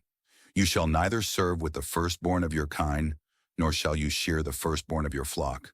You shall eat it before Yahweh your Elohim year by year, in the place that Yahweh shall choose, you and your household. Yet in case there should be a blemish in it, lame or blind, any evil blemish, you shall not sacrifice it to Yahweh your Elohim. Within your gates you may eat it, the unclean among you and the clean together, as you would of the gazelle and of the stag. But its blood you shall not eat. On the earth shall you pour it out like water. Chapter 16. You are to observe the month of Abib, and prepare a Passover to Yahweh your Elohim. For in the month of Abib, Yahweh your Elohim brought you forth from Egypt by night. So you will sacrifice the Passover to Yahweh your Elohim from the flock and the herd in the place where Yahweh your Elohim shall choose to tabernacle his name. You shall not eat anything leavened with it. 7 days shall you eat unleavened bread with it, the bread of humiliation. For in urgent haste you went forth from the land of Egypt, that you may remember the day of your going forth from the land of Egypt all the days of your life. Let no yeast be seen with you in all your territory 7 days, and let none of the flesh that you shall sacrifice in the evening on the first day lodge until morning. You cannot sacrifice the Passover within any one of your gates which Yahweh your Elohim is giving to you, but rather only in the place that Yahweh your Elohim shall choose to tabernacle his name. There shall you sacrifice the Passover in the evening as the sun sets, the appointed time of your going forth from Egypt. Then you will cook and eat in the place that Yahweh your Elohim shall choose. And you may turn around in the morning and go to your tents. 6 days shall you eat unleavened bread, and on the 7th day, a day of restraint to Yahweh your Elohim. You shall do no occupational work at all. You shall count off 7 weeks for yourself. From the start of the scythe and the raised grain shall you start to count off 7 weeks. Then you will observe the festival of weeks to Yahweh your Elohim, offering a voluntary contribution from your hand which you shall give, just as Yahweh your Elohim may have blessed you. You will rejoice before Yahweh your Elohim, you, your son and your daughter, your manservant and your maidservant, the Levite who is within your gates, the sojourner, the orphan and the widow who are among you, in the place where Yahweh your Elohim shall choose to tabernacle his name. You will remember that you had become a servant in the land of Egypt. Hence you will observe and do these statutes. As for the festival of booths, you shall observe it for yourself 7 days when you gather in the yield from your threshing site and from your winnowvat. You will rejoice in your festival, you, your son and your daughter, your manservant and your maidservant, the Levite, the sojourner, the orphan and the widow who are within your gates. 7 days shall you celebrate to Yahweh, your Elohim, in the place that Yahweh your Elohim shall choose. For Yahweh your Elohim shall bless you in all your yield, and in every work of your hands, so that you will indeed be rejoicing. 3 times in the year all your males shall appear before Yahweh your Elohim in the place that he shall choose, at the festival of unleavened bread, at the festival of weeks, and at the festival of booths. And none shall appear before Yahweh empty-handed, but each according to the gift of his hand, according to the blessing of Yahweh your Elohim which he will give to you. You shall appoint judges and clerks for yourselves in all your gates, which Yahweh your Elohim is giving to you for your tribes, and they will judge the people with just judgment. You shall not turn aside the judgment. You shall neither be biased nor take a bribe, for the bribe blinds the eyes of the wise and subverts the words of the righteous. Justice and justice only shall you pursue, so that you may live and tenant the land that Yahweh your Elohim is giving to you. Neither shall you plant for yourself an Asherah pole, any kind of wood, beside the altar of Yahweh your Elohim, which you may make for yourself, nor shall you set up for yourself a monument that Yahweh your Elohim hates. Chapter 17. You shall not sacrifice to Yahweh your Elohim a bull or a flockling in which there is a blemish, any evil thing, for it is an abhorrence to Yahweh your Elohim.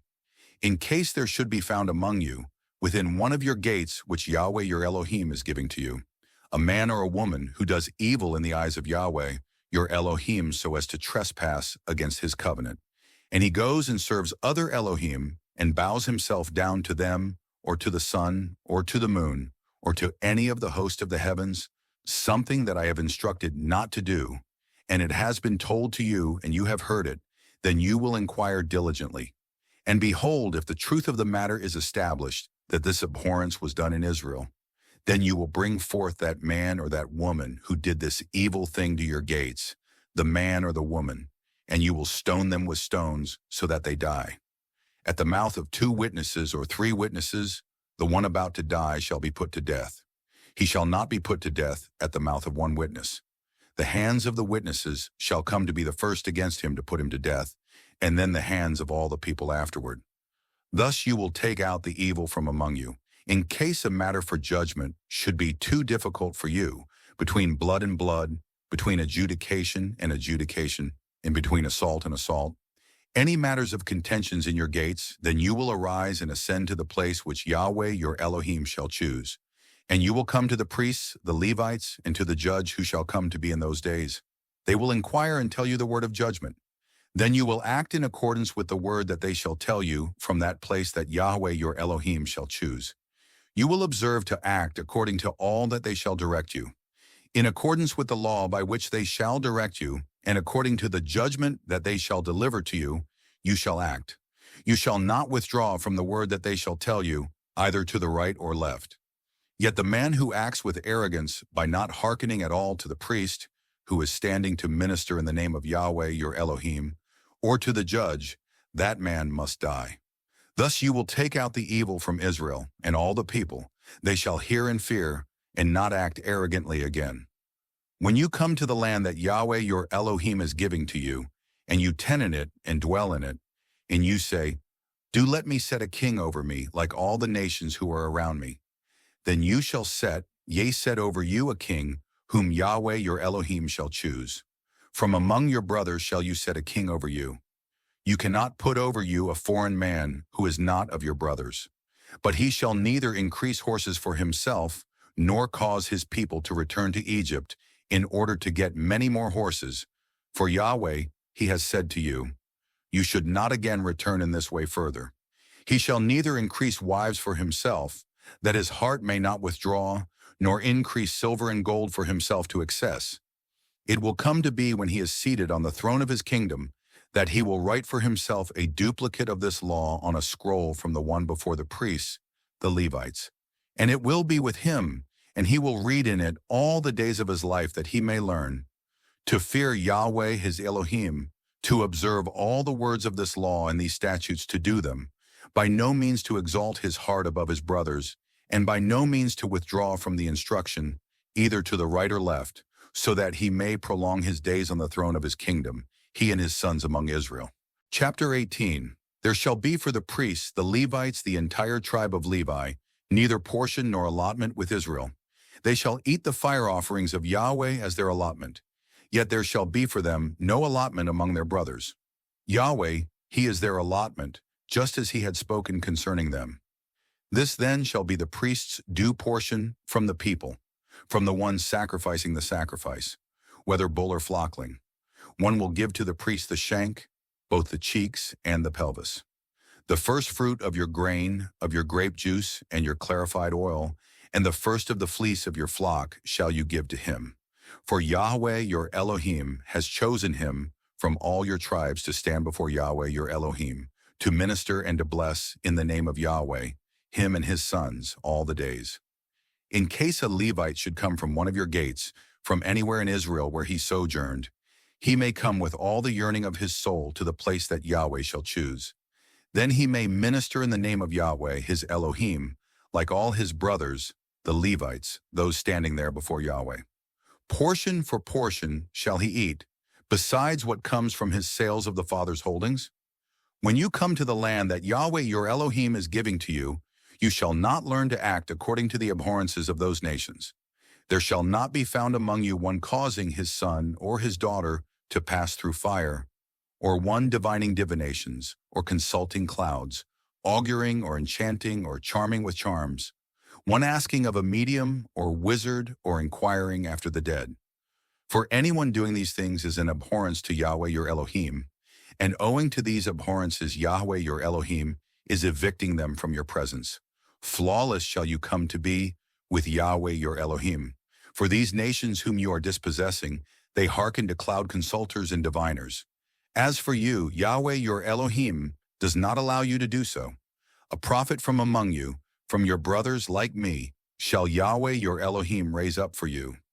To him shall you hearken according to all that you asked from Yahweh your Elohim at Horeb on the day of assembly, saying, Let me not continue to hear the voice of Yahweh my Elohim, and let me not see this great fire any further, so that I may not die. Then Yahweh said to me, They have done well in all that they have spoken. A prophet shall I raise up to them from among their brothers, like you, and I will put my words in his mouth, and he will speak to them all that I shall instruct him. Yet it will come to be that the man who should not hearken to my words that the prophet shall speak in my name, I myself shall require his blood from him. But the prophet who shall act arrogantly by speaking a word in my name, which I did not instruct him to speak, or who shall speak in the name of other Elohim, that prophet must die, in case you should say in your heart, How shall we know the word that Yahweh has not spoken? When a prophet should be speaking in the name of Yahweh, and the word neither comes to pass nor comes about, then it is a word that Yahweh did not speak. In arrogance did the prophet speak it. You shall not shrink away from him in awe. Chapter 19. When Yahweh your Elohim cuts off the nations whose land Yahweh your Elohim is giving to you, and you dispossess them and dwell in their cities and in their houses, you shall separate for yourself 3 cities in the midst of your land that Yahweh your Elohim is giving to you to tenant it. You shall survey for yourself the distances, and you will trisect the territory of your land that Yahweh your Elohim shall give to you as an allotment, and it will come to be for every manslayer to flee there. This is the word about the manslayer who may flee there and live. Whoever should smite his associate without premeditation when he was not hating him heretofore, or he who should come with his associate into the wildwood to chop trees, and his hand may be impelled with the axe to cut down a tree, and the iron head flies off the wooden handle and finds his associate so that he dies. that man he shall flee to one of these cities that he may live. Otherwise the kinsman redeemer of blood may pursue after the manslayer while his heart is furious, and he might overtake him if the distance were too great, and he may smite his soul even though he had no judgment of death, since he was not hating him heretofore. Therefore I am instructing you, saying, 3 cities shall you separate for yourself.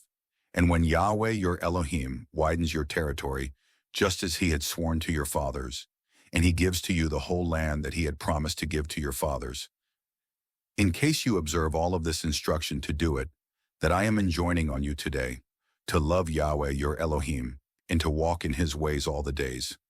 Then you must add for yourself 3 more cities to these 3. Thus within your land that Yahweh your Elohim is giving to you as an allotment, the blood of the innocent shall not be shed, lest guilt for blood comes to be on you. But if a man is hating his associate, and he waits in ambush for him, rises against him, and smites his soul so that he dies, and he flees to one of these cities, then the elders of his city will send for him, take him from there, and give him into the hand of the kinsman redeemer of blood, so that he may die. Your eye shall not commiserate over him. Thus you will take out from Israel the shedding of innocent blood, and it will be well with you. You shall not move away the boundary marker of your associate, by which the former ones have set the boundary of your allotment, that you are allotted in the land that Yahweh your Elohim is giving to you to tenant it. A single witness shall not rise against a man regarding any depravity or any sin. In any sin which one may sin, the matter shall be confirmed at the mouth of 2 witnesses or at the mouth of 3 witnesses. In case a malicious witness should rise against a man asserting his defection, then the 2 men who have the dispute must stand before Yahweh and before the priests and the judges who shall come to be in those days. The judges will inquire diligently, and if the false witness asserts false testimony against his brother, then you must do to him just as he schemed to do to his brother. Thus you will take out the evil from among you. The remainder they shall hearken in fear, and they shall no longer continue to do anything like this evil matter among you. Your eye shall not commiserate, soul for soul, eye for eye, tooth for tooth, hand for hand, foot for foot. Chapter 20. When you go forth for battle against your enemies, and you see horse and chariot, and a people more numerous than you should not fear them, for Yahweh your Elohim is with you, the one bringing you up from the land of Egypt. Then it will be as you approach to the battle that the priest will come close and speak to the people. He will say to them, Hear, Israel, you are near today to the battle against your enemies. Let not your heart be timid, do not fear, do not be in consternation, and do not be terrified as you face them. For Yahweh your Elohim is the one going with you to fight for you with your enemies and to save you. And the superintendents will speak to the people, saying, Whoever the man be who has built a new house and has not dedicated it yet, may go and return to his house, lest he should die in the battle, and another man should dedicate it.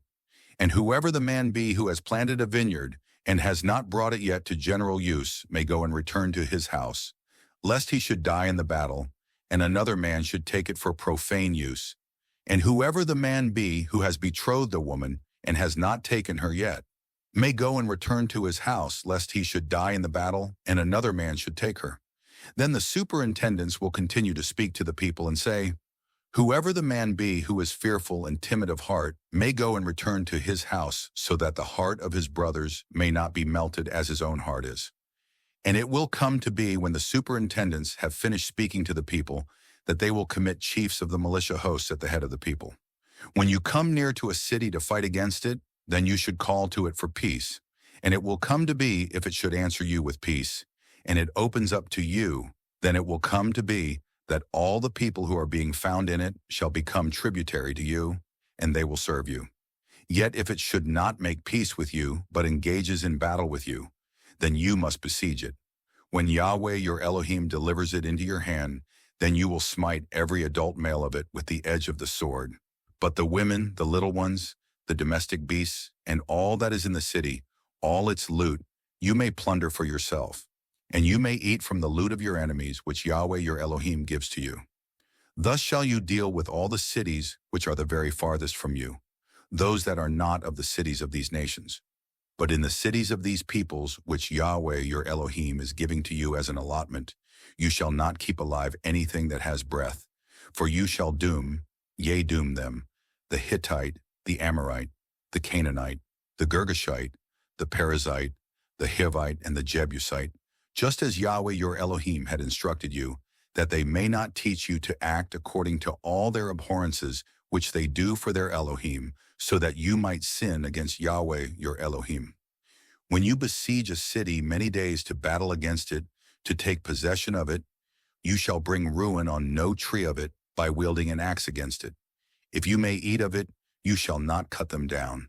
For is the tree of the field a human to come before your face in the siege? But a tree that you know it is not a tree for food, you may bring ruin on it and cut it down, so you may build siege works against the city, which is engaging in battle with you until it comes down. Chapter 21. In case someone slain is found on the ground that Yahweh your Elohim is giving to you to tenant it, having fallen in the field, and it is not known who smote him, then your elders and your judges will go forth and measure the distance to the cities that are around the slain one. And it will come to be that of the city nearest to the slain one, the elders of that city will take a heifer of the herd by which no one has been served and which has not drawn in a yoke. The elders of that city will bring the heifer down to a perennial watercourse valley by which no one was served and it was not sown, and they will behead the heifer there in the watercourse valley.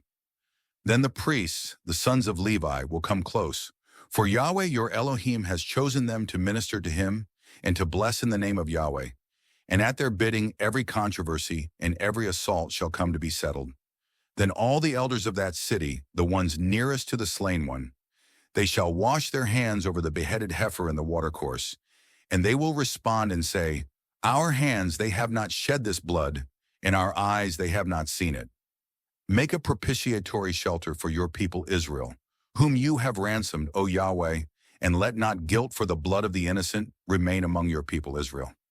Thus a propitiatory shelter for them will be made concerning this bloodshed. So you yourself shall take out the shedding of innocent blood from among you, for you shall do what is upright in the eyes of Yahweh.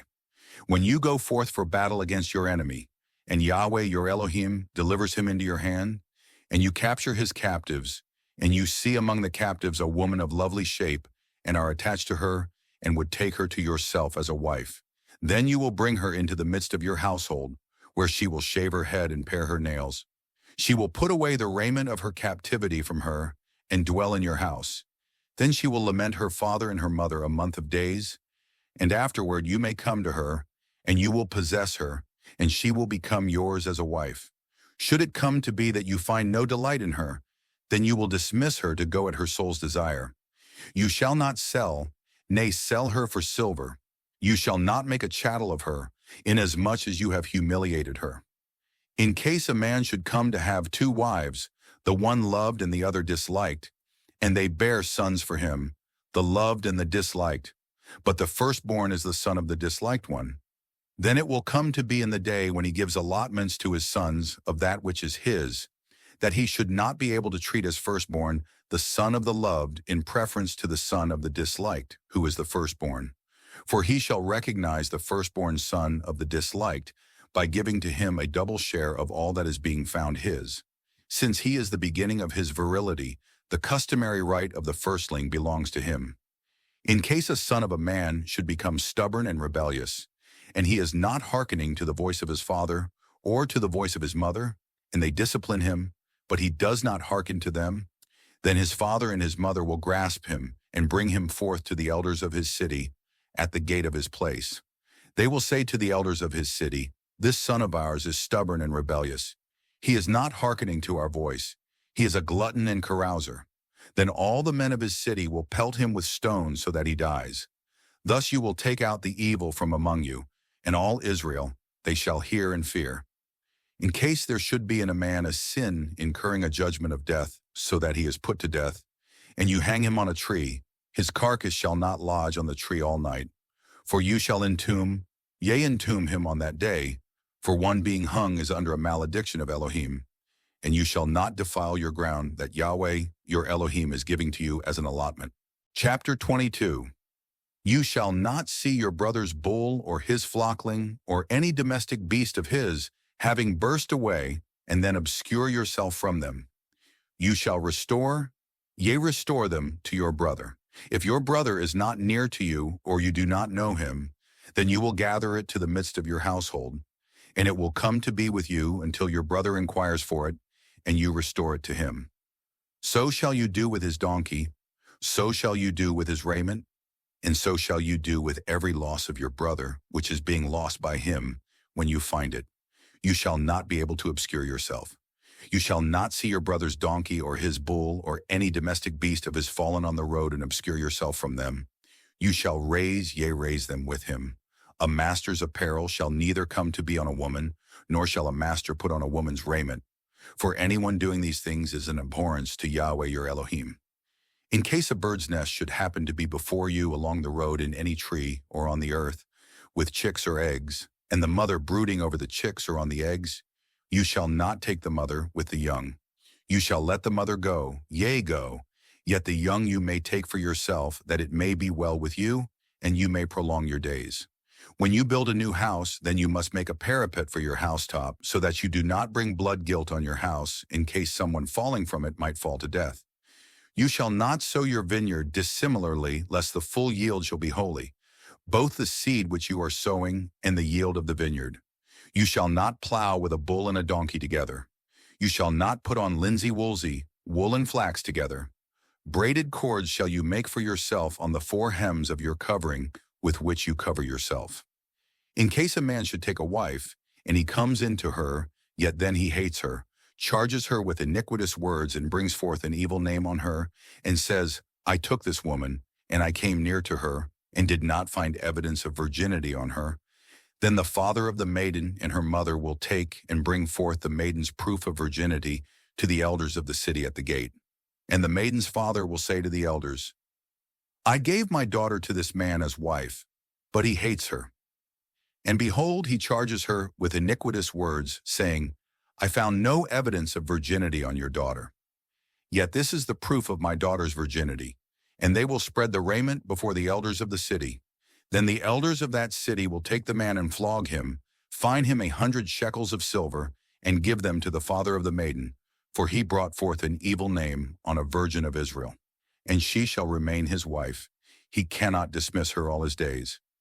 Yet if this matter be true and no proof of virginity is found for the maiden, then they will bring forth the maiden to the portal of her father's house. And the men of her city will stone her with stones so that she dies. For she committed decadence in Israel, so as to prostitute herself while in her father's house. Thus you will take out the evil from among you. In case a man should be found lying with a woman espoused to her possessor, then they must die, indeed both of them, the man who was lying with the woman and the woman. Thus you will take out the evil from Israel. In case there should be a maiden, a virgin, who is betrothed to a man, and another man finds her in the city, and he lies with her, then you must bring forth both of them to the gate of that city, and stone them with stones so that they die, the maiden on the score that she did not cry out in the city, and the man on the score that he humiliated the wife of his associate. Thus you will take out the evil from among you. Yet if it is in the field that the man should find the maiden who is betrothed, and the man holds her fast and lies with her, then the man who lay with her must die, he alone. Yet to the maiden you shall do nothing. The maiden has no sin deserving death. For as when a man rises against his associate, and he murders his soul, so is this matter. For he found her in the field. The maiden who is betrothed cried out, and there was no savior for her.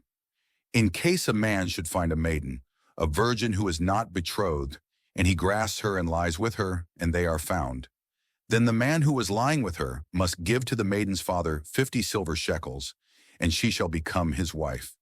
Inasmuch as he humiliated her, he shall not be able to dismiss her all his days. A man shall neither take the wife of his father, nor expose the hem of his father. Chapter 23.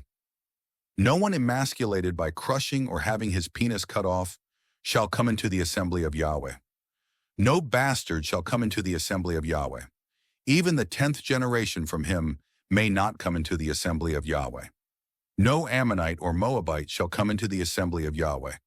Even the 10th generation from them shall not come into the assembly of Yahweh for the eon, on the score that they did not succor you with bread and with water along the main road when you came forth from Egypt, in that they hired against you Balaam son of Beor, from Pethor, Aram Naharaim, to maledict you. But Yahweh your Elohim would not hearken to Balaam, and Yahweh your Elohim turned the malediction into a blessing for Yahweh your Elohim loves you. You shall neither inquire after their well-being, nor their good all your days for the eon. You shall not abhor an Edomite, for he is your brother. You shall not abhor an Egyptian, for you became a sojourner in his land. As for the sons who shall be born to them, the 3rd generation may come into the assembly of Yahweh. When you go forth in camp against your enemies, then you must be on guard against any evil matter. In case there should be a man among you who is not clean because of a happening of the night, then he must go forth outside the camp. He shall not come into the midst of the camp. When it comes to be just before evening, he shall wash in water, and as the sun sets, he may come into the midst of the camp. A place aside shall come to be for you outside the camp, and you must go forth there outside. You shall come to have a trowel with your gear, so it will come to be when you have squatted outside that you must delve with it. Then turn back and cover your filth. For Yahweh your Elohim is walking about within your camp to rescue you, and to deliver up your enemies before you. Hence your camps will come to be holy, so that he should not see among you the nakedness of anything, and turn away from following you. You shall not surrender to his Lord a servant who rescues himself to you from his Lord. With you shall he dwell among you, in the place that he shall choose within one of your gates, as seems good to him. You shall not tyrannize over him. There shall come to be neither a cult prostitute from the daughters of Israel, nor shall there come to be a cult prostitute from the sons of Israel. You shall not bring the fee of a prostitute or the price of a cur into the house of Yahweh your Elohim for any vow offering, for they are an abhorrence to Yahweh your Elohim, indeed both of them. You shall not charge interest to your brother, interest on silver, interest on food, interest on anything else that might earn interest. To a foreigner you may charge interest, but to your brother you shall not charge interest, so that Yahweh your Elohim may bless you in every undertaking of your hand in the land where you are coming to tenant it. In case you should vow a vow to Yahweh your Elohim, you shall not delay to perform it, for Yahweh your Elohim shall require it from you, and it would be sin on your part. Yet in case you should forbear to vow, it shall not become sin on your part. The utterance of your lips you shall observe, and you must do just as you have vowed to Yahweh your Elohim. It is a voluntary offering that you have spoken of with your mouth. In case you should come into the vineyard of your associate, then you may eat grapes to your soul's desire, to your satisfaction, but you shall put none into your vessel. In case you should come into the raised grain of your associate, then you may pluck snippets with your hand, yet no scythe shall you swing on the raised grain of your associate. Chapter 24.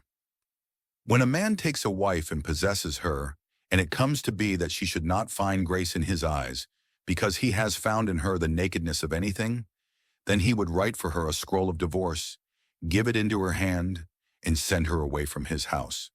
When she goes forth from his house, goes and becomes another man's, and the man, the latter one, dislikes her, then he would write for her a scroll of divorce, give it into her hand, and send her away from his house. Or when the man should die, the latter one who took her to himself as a wife, then her possessor, the former one who had sent her away, shall not be able to reverse himself to take her back to become his wife after she had had herself defiled, for that is an abhorrence before Yahweh. You shall not bring about sin in the land that Yahweh your Elohim is giving to you as an allotment. When a man takes a new wife, he shall neither go forth with the militia host, nor shall any matter of duty pass on to him. He shall be exempt for his house 1 year, and he will rejoice with his wife whom he has taken. No one shall take both millstones or just the rider in pledge, for he would be taking the soul in pledge. In case a man should be found stealing a soul from his brothers of the sons of Israel, and he makes a chattel of him or sells him, then that thief must die. Thus you will take out the evil from among you. Be on guard in a contagion of leprosy to observe especially and to do according to all the law which the priests, the Levites, shall direct you. Just as I have instructed them, shall you observe to do. You are to remember what Yahweh your Elohim did to Miriam along the way in your going forth from Egypt. In case you should lend your associate a loan of anything, you shall not enter his house to secure his pawn. You shall stand outside, and the man to whom you are lending, he shall bring forth the pawn to you outside. And should he be a humble man, you shall not lie down in his pawn of raiment. You shall restore to him the pawn when the sun sets, that he may lie down in his restored raiment, and he will bless you, and it shall become for you an act of righteousness before Yahweh your Elohim. You shall not exploit a humble and needy hireling, whether from your brothers or from your sojourner who is in your land, within your gates. On his day you shall give him his hire, and the sun shall not set on it, for he is humble, and to it he is lifting his soul, that he may not call against you to Yahweh, and it would become a sin on your part. Fathers shall not be put to death on account of their sons' sins, nor shall sons be put to death on account of their fathers' sins. Each man shall be put to death for his own sin. You shall not turn aside the right judgment of the sojourner or orphan, and you shall not take the garment of a widow as a pledge. You will remember that you had become a servant in Egypt, and Yahweh your Elohim ransomed you from there. Therefore I am instructing you to do this word. When you reap your harvest in your field, and you have forgotten a sheaf in the field, you shall not return to take it in. For the sojourner, for the orphan, and for the widow shall it be, so that Yahweh your Elohim may bless you in every work of your hands. When you beat your olive tree, you shall not go over the foliage after yourself. For the sojourner, for the orphan, and for the widow shall it be. When you pick the grapes of your vineyard, you shall not glean it after yourself. For the sojourner, for the orphan, and for the widow shall it be. You will remember that you had become a servant in the land of Egypt. Therefore I am instructing you to do this word. Chapter 25. In case there should come to be a dispute between men, and they come close for judgment, and they judge them, then they will justify the righteous and condemn the wicked. And it will come to be, should the wicked be a son of smiting, then the judge will cause him to fall down and have him smitten in his presence with the number of lashes sufficient for his wickedness. Up to 40 lashes may he smite him. He shall not add more, lest if he should add to his smiting many smitings over these, your brother be dishonored in your eyes. You shall not muzzle a bull when it threshes. In case brothers dwell together, and one of them dies, and he has no son, the wife of the dead one shall not come to the outside, to an alien man. Her brother-in-law, he shall come to her, and he will take her to himself as his wife, and perform the levirate for her. Then it will come to be, the firstborn whom she bears shall carry on the name of his father's dead brother, so that his name may not be wiped out from Israel. But should the man not be inclined to take his sister-in-law, then his sister-in-law will go up to the elders at the gate and say, My brother-in-law refuses to raise up a name for his brother in Israel. He is not willing to perform the levirate for me. Then the elders of his city will call to him and speak to him. But if he persists and says, I am not inclined to take her, then his sister-in-law will come close to him before the eyes of the elders, pull his sandal off his foot, spit in his face and answer, and say, Thus shall be done to the man who will not build up his brother's house, and his name will be called in Israel, house of the pulled-off sandal.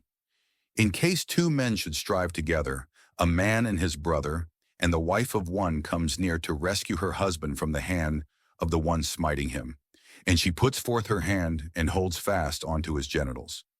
Then you will cut away her hand. Your eye shall not commiserate over her. You shall not come to have in your purse 2 diverse stones, a large and a small. You shall not come to have in your house diverse ephah measures, a large and a small.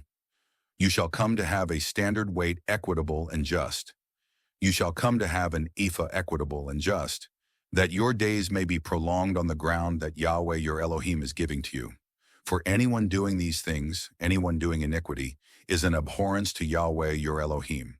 You are to remember what Amalek did to you along the main road when you came forth from Egypt, that he met you on the road and curtailed from you all the stragglers behind you when you were faint and weary, and he was not fearful of Elohim. It will come to be when Yahweh your Elohim gives rest to you from all your enemies around in the land that Yahweh your Elohim is giving to you as an allotment to tenant it. You shall wipe out the remembrance of Amalek from under the heavens. You shall not forget. Chapter 26.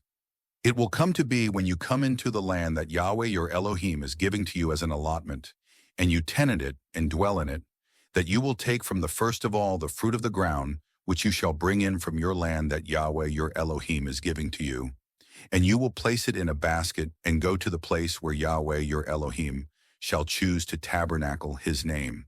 And you will go to the priest who shall come to be in those days and say to him, I profess today to Yahweh my Elohim, that I have come to the land about which Yahweh had sworn to our fathers to give to us.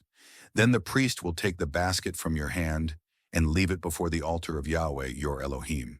And you will respond and say before Yahweh your Elohim, my father was a perishing Aramean, and he went down to Egypt, sojourned there with few adult males, and became there a nation, great, substantial, and numerous. The Egyptians did evil to us, humiliated us, and put hard service on us. But we cried to Yahweh Elohim of our fathers, and Yahweh heard our voice and saw our humiliation, our toil, and our oppression. Then Yahweh brought us forth from Egypt with a steadfast hand and with an outstretched arm, with great fear-inspiring deeds, with signs and with miracles. And he brought us to this place and gave to us this land, a land gushing with milk and honey. Now behold, I bring the first of the fruit of the ground that you have given to me, O Yahweh. Then you will leave it before Yahweh your Elohim, and bow yourself down before Yahweh your Elohim. You will rejoice in all the good that Yahweh your Elohim gives to you and to your household, you and the Levite and the sojourner who is among you. When you conclude tithing all the tithe from your harvest yield in the 3rd year, the year of the tithe, and you have given to the Levite, to the sojourner, to the orphan, and to the widow, that they may eat within your gates and be satisfied, then you will say before Yahweh your Elohim, I have taken out the holy gift from the house, and have indeed given it to the Levite, to the sojourner, to the orphan, and to the widow, according to all your instruction that you have enjoined on me. I have not passed aside from your instructions, and I have not forgotten. I have not eaten of it in my sorrow. I have not taken out any of it while unclean, and I have not given of it for the dead. I have hearkened to the voice of Yahweh, my Elohim. I have done according to all that you have instructed me. Do gaze from your holy habitation, from the heavens, and bless your people Israel, in the ground that you have given to us, just as you had sworn to our fathers, a land gushing with milk and honey. This day Yahweh your Elohim is instructing you to keep these statutes and ordinances, and you will observe and do them with all your heart and with all your soul. To Yahweh have you affirmed today that he is to be your Elohim, and you are to go in his ways and to observe his statutes, his instructions, and his ordinances, and to hearken to his voice.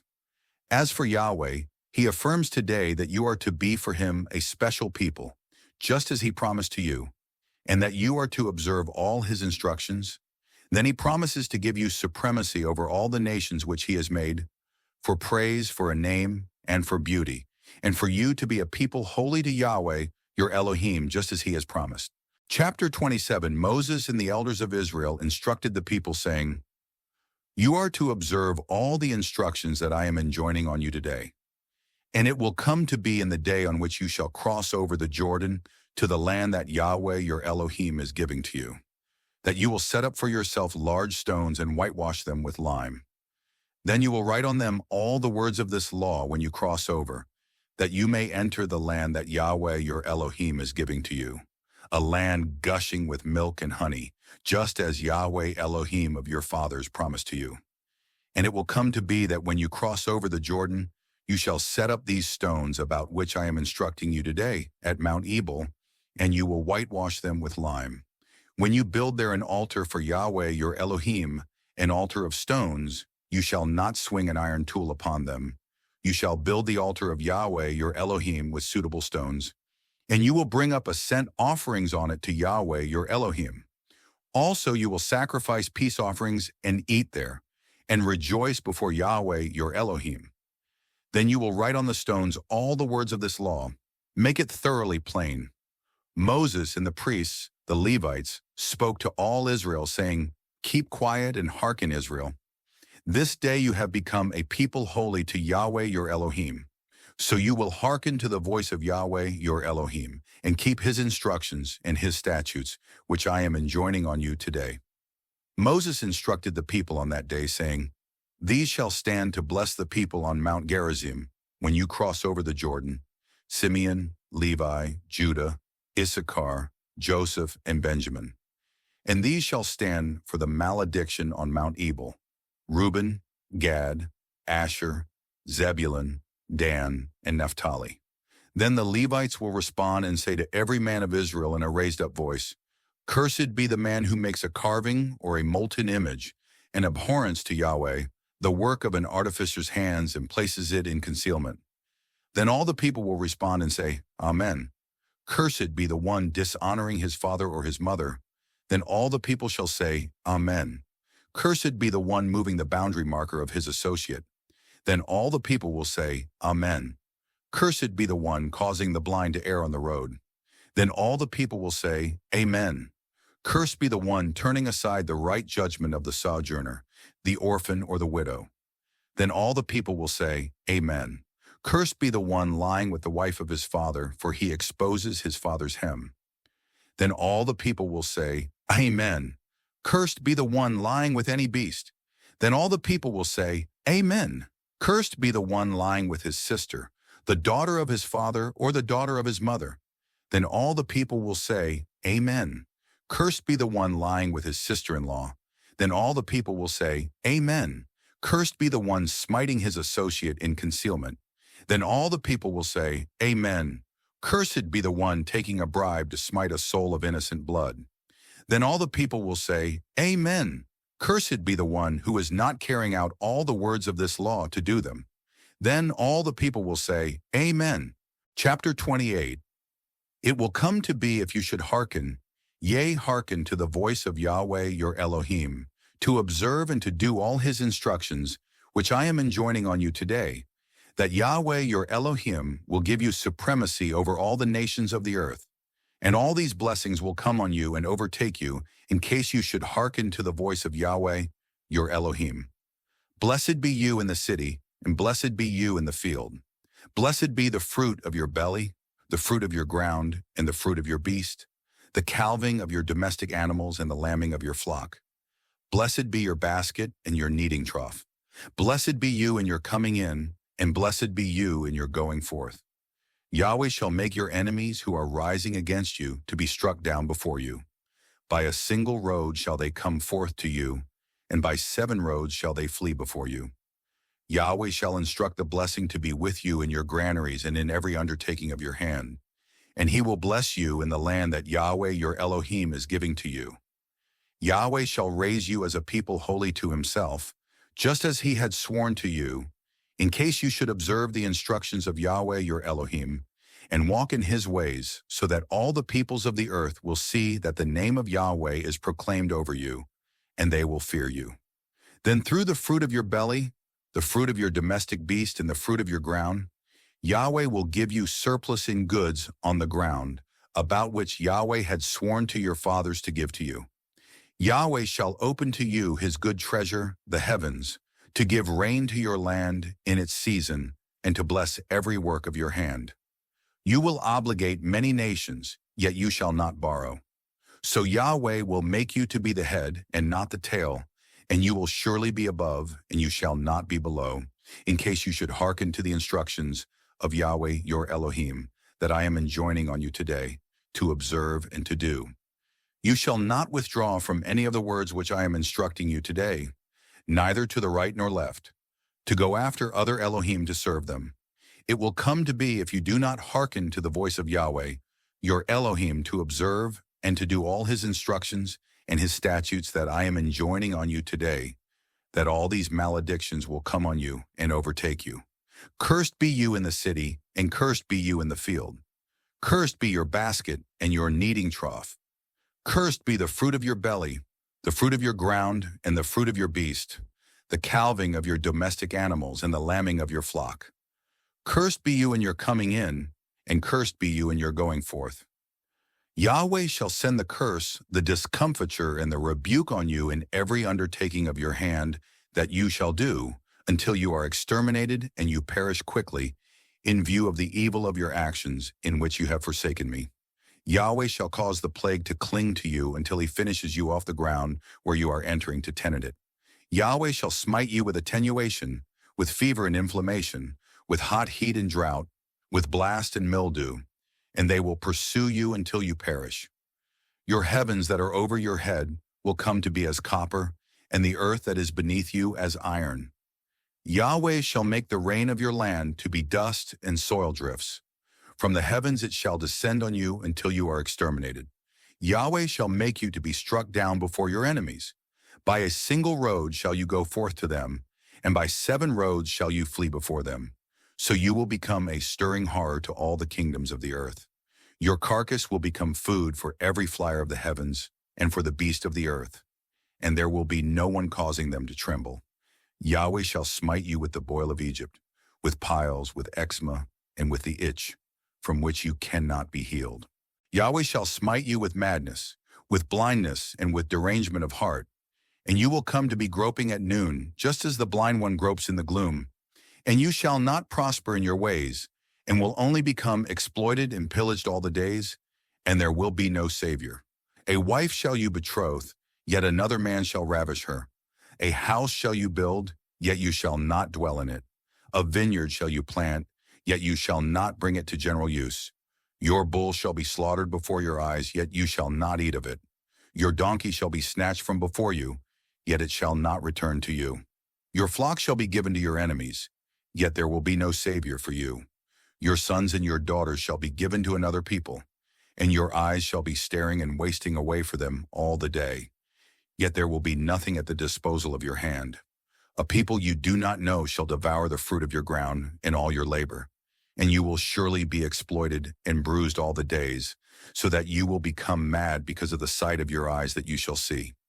Yahweh shall smite you with an evil boil on both the knees and on both the legs, of which you cannot be healed, from the sole of your foot and unto the crown of your head.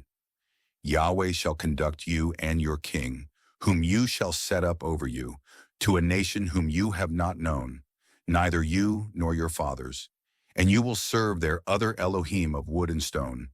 You will become an appalling object, a proverb and a byword among all the peoples, where Yahweh shall lead you. Much seed shall you bring forth to the field, yet little shall you gather, for the locust shall eat it up. You shall plant vineyards, and you will service them, yet you shall neither drink the wine, nor shall you hoard it, for the worm shall devour it. You shall come to have olives in all your territory, yet you shall not rub yourself with oil, because your olives shall drop off. You shall generate sons and daughters, yet they shall not become yours, for they shall go into captivity.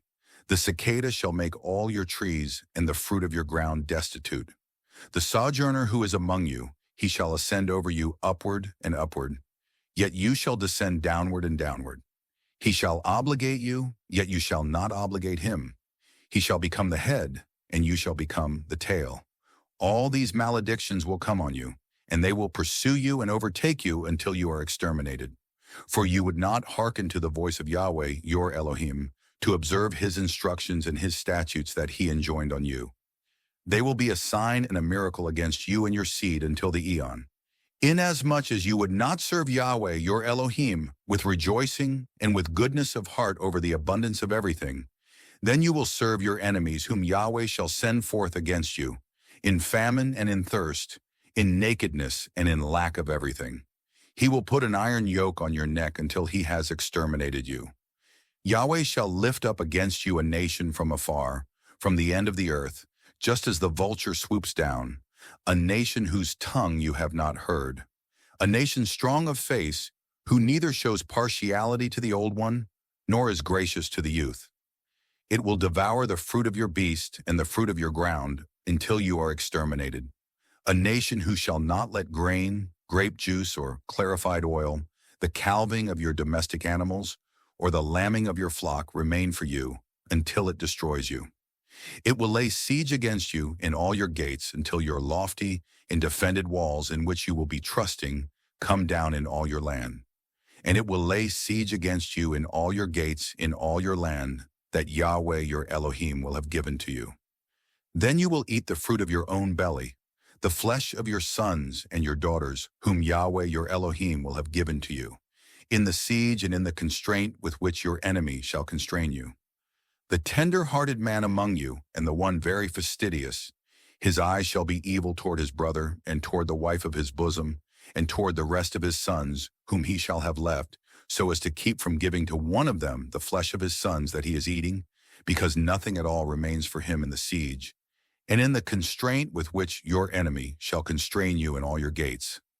The tender-hearted woman among you, and the fastidious one, who would not try to put the sole of her foot on the earth because of fastidiousness and tenderness, her eye shall be evil toward the husband of her bosom, and toward her son, and toward her daughter, even for her afterbirth coming forth from between her feet, even for her children whom she is bearing, for she shall eat them for lack of everything, in concealment during the siege, and during the constraint with which your enemy shall constrain you in your gates. Should you not observe to do all the words of this law, the ones written in this scroll, to fear the name of this glorified and fear-inspiring one, Yahweh your Elohim, then Yahweh will make your smitings and the smitings of your seed extraordinary, smitings that are great and constant, and illnesses that are evil and constant. Thus he will bring back to you every disease of Egypt, from the presence of which you shrank away, and they will cling to you. Moreover, every illness and every smiting that is not written in the scroll of this law, Yahweh shall bring them up on you until you are exterminated. Thus you will remain few in adult males, whereas you would have become as the stars of the heavens for multitude, for you did not hearken to the voice of Yahweh your Elohim. So it will come to be, just as Yahweh was elated over you to bring you good and to let you increase, so Yahweh shall be elated over you to destroy you and to exterminate you, so that you will be torn out from the ground where you are entering to tenant it. And Yahweh will scatter you among all the peoples from one end of the earth unto the other end of the earth. There you will serve other Elohim, those of wood and stone, which you have not known, neither you nor your fathers. And among those nations you shall neither find respite, nor shall there be a resting place for the sole of your foot. And Yahweh will give to you there a disturbed heart, a failure of the eyes and pining of the soul.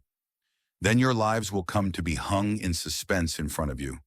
You will be afraid by night and by day, and you shall not be sure in your lives. In the morning you shall say, "Oh, that it were evening." And in the evening you shall say, "Oh, that it were morning," because of the awe of your heart with which you shall be afraid, and because of the sight of your eyes which you shall see. Then Yahweh will bring you back complaining to Egypt, by the way of which I said to you, you should not again see it further. There you will put yourselves up for sale to your enemies as manslaves and as bondmaids. Yet there will be no buyer. Chapter 29. These are the words of the covenant which Yahweh instructed Moses to contract with the sons of Israel in the land of Moab, aside from the covenant that he had contracted with them at Horeb. Moses called to all Israel and said to them, "You saw all that Yahweh did before your eyes in the land of Egypt to Pharaoh, and to all his servants and to all his land, the great trials that your eyes saw, the signs and those great miracles. Yet until this day, Yahweh has not given to you a heart to realize and eyes to see and ears to hear. When I conducted you 40 years in the wilderness, your raiment did not decay on you, and your sandal, it did not decay on your foot. You did not eat bread, neither did you drink wine nor intoxicant, so that you might know that I, Yahweh, am your Elohim. When you came to this place, Sihon king of Heshbon and Og king of Bashan came forth to meet us for battle, and we smote them. Then we took their land and gave it as an allotment to the Reubenite and to the Gadite and to the half-tribe of Manasseh. So you will observe the words of this covenant and do them, so that you may proceed intelligently in all that you undertake. You are stationed today, all of you, before Yahweh, your Elohim, your heads, your tribal chiefs, your elders and your superintendents, every man of Israel, your little ones, your wives, even your sojourner, who is within your camps, from the chopper of your timbers to the baler of your waters, that you may enter into the covenant of Yahweh your Elohim, and into his oath of imprecation that Yahweh your Elohim is contracting with you today, so that he may set you up today as his people. And he shall become your Elohim, just as he promised to you, and just as he had sworn to your fathers, to Abraham, to Isaac, and to Jacob. And not with you, you alone, am I contracting this covenant and this oath of imprecation, for it is both with him who is here with us, standing today before Yahweh, our Elohim, and with him who is not here with us today. For you know that we had dwelt in the land of Egypt, and that we had passed among the nations whom you passed. And you saw their abominations and their idol clods, those of wood and stone, of silver and gold, which were with them. Beware lest there may be among you a man or woman or family or tribe whose heart today is turning around from being with Yahweh, our Elohim, to go to serve the Elohim of those nations. Beware lest there may be among you a root, being fruitful with poison and absinthe. And it will come to be when he hears the words of this imprecation that he will bless himself in his heart, saying, I shall come to have peace, though I am going in the obduracy of my own heart, with the result that the well-watered is swept up with the thirsty. Yahweh shall not be willing to pardon him, because then Yahweh's anger and his jealousy shall smolder against that man, and all the imprecation that is written in this scroll will lie on him. Yahweh will wipe out his name from under the heavens, and Yahweh will separate him from all the tribes of Israel for the evil visitation, according to all the imprecations of the covenant that is written in this scroll of the law.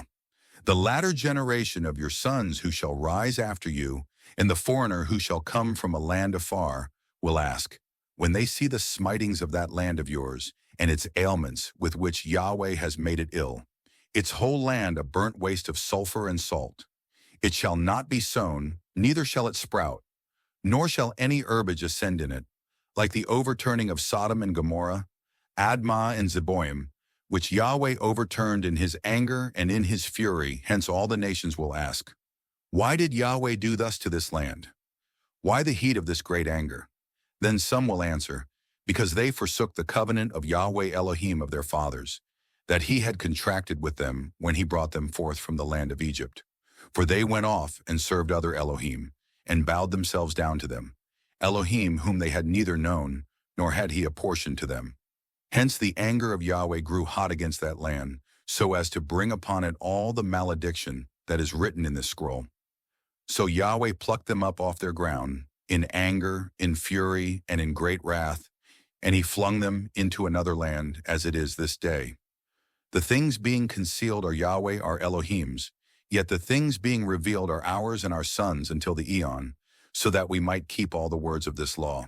Chapter 30, It will come to be, when all these things come on you, the blessing and the malediction which I put before you, that you will recall them to your heart among all the nations, where Yahweh your Elohim will have expelled you, and that you will return again to Yahweh your Elohim, and hearken to his voice according to all that I am instructing you today.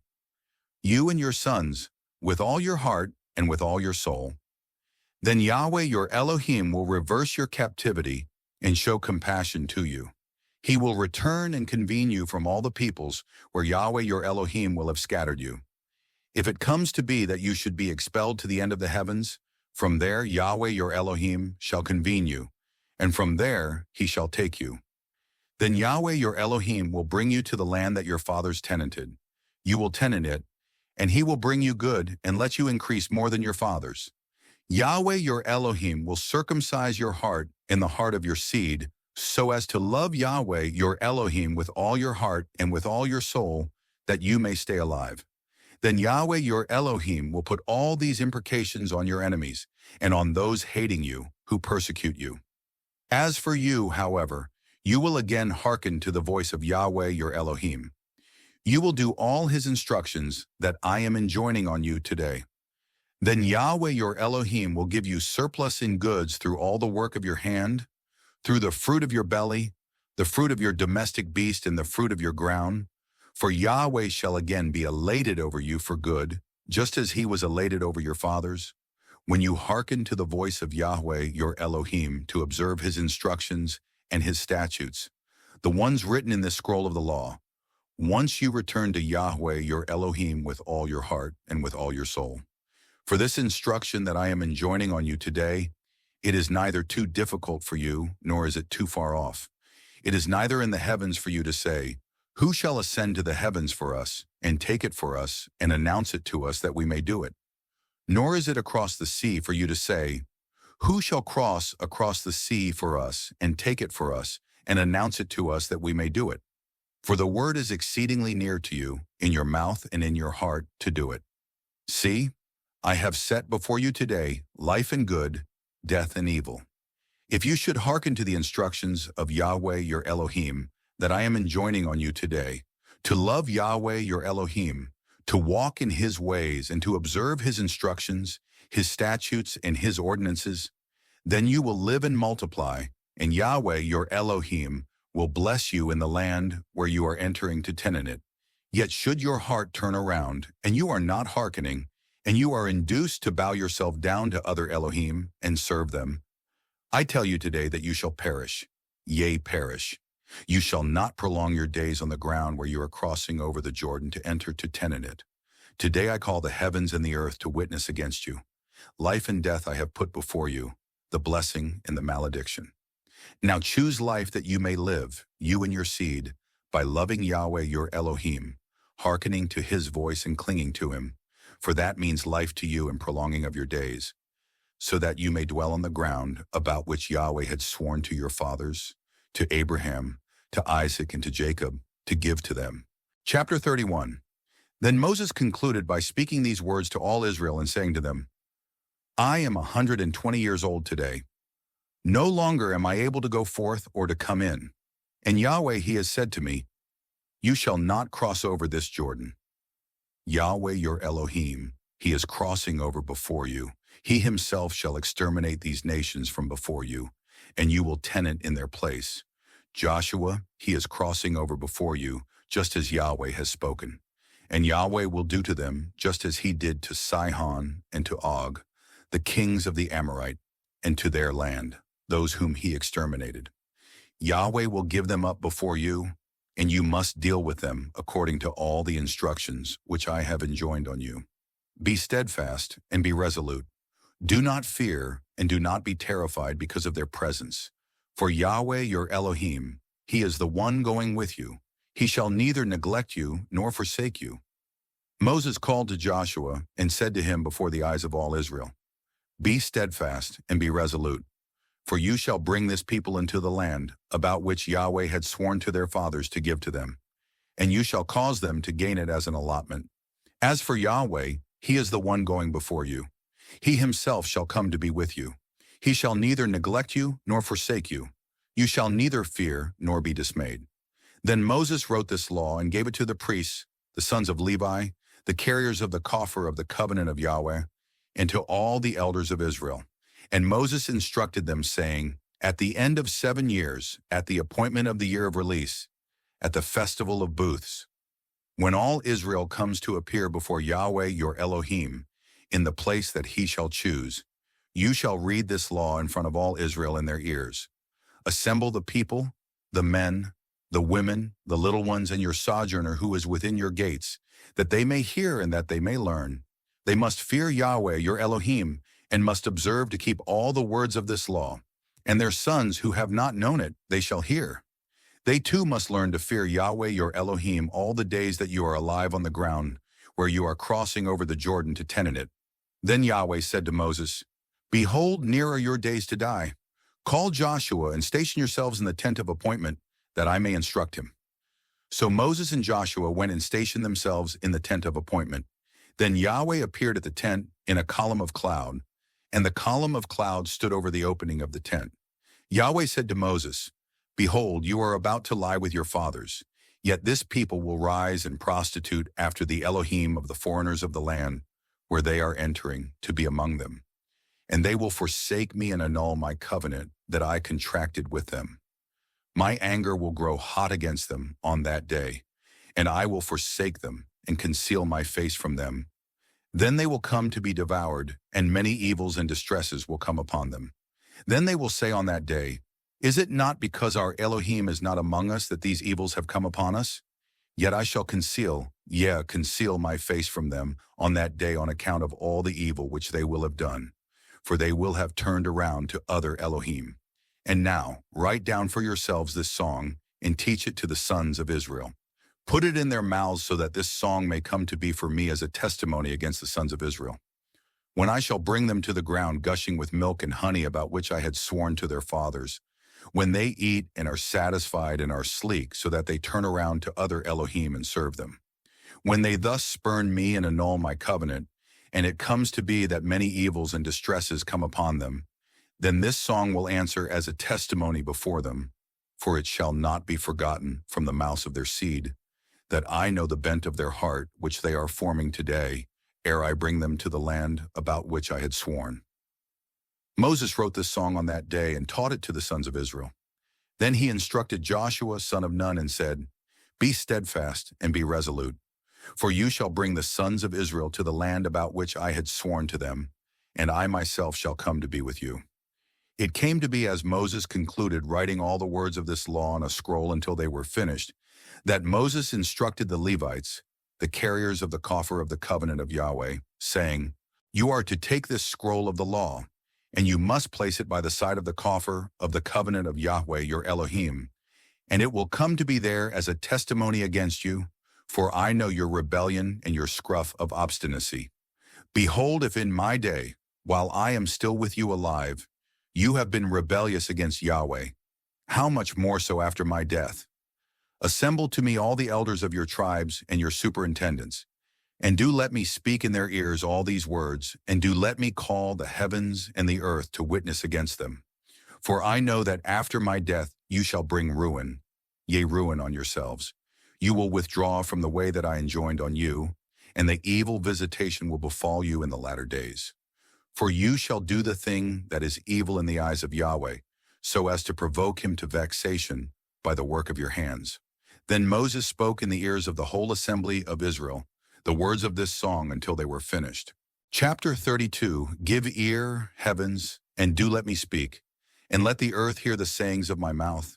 My monition shall trickle as rain, and my saying shall distill as night mist, as drizzle on verdure, and as showers on herbage. For the name of Yahweh am I proclaiming. Grant greatness to our Elohim. The rock flawless are his deeds, for all his ways are right judgment. The El of faithfulness and without iniquity. Just and upright is he. They have become corrupt before him. No longer are they his sons because of their blemish, a generation perverse and twisted. Is this what you requite to Yahweh, you decadent and unwise people? Is not he your father who acquired you? He himself made you and established you. Remember the days of the eon. Understand the years of generation after generation. Ask your father, and he shall tell you, your elders, and they shall say to you, when the Supreme gave the nations allotments, when he parted the sons of Adam, he set the boundaries of the peoples according to the number of the sons of Elohim. For the portion of Yahweh is his people. Jacob is the line of his allotment. He found him in a wilderness land, and in a chaos, a howling desolation. He surrounded him. He made him understand. He preserved him as the pupil of his eye. As a vulture rouses up its nest, hovers over its fledglings, spreads its wings, takes one, bears it on its pinions. Thus Yahweh alone, he guided him, and with him was no foreign El. He made him ride on high places of the land, and made him eat produce of the field. He made him suckle honey from the crag, and oil from the flinty rock, clotted cream of the herd and milk of the flock, with fat of budding lambs and rams of Bashan breed and he-goats, with the fat of the wheat germ. And from the blood of the grape you drank turbid wine.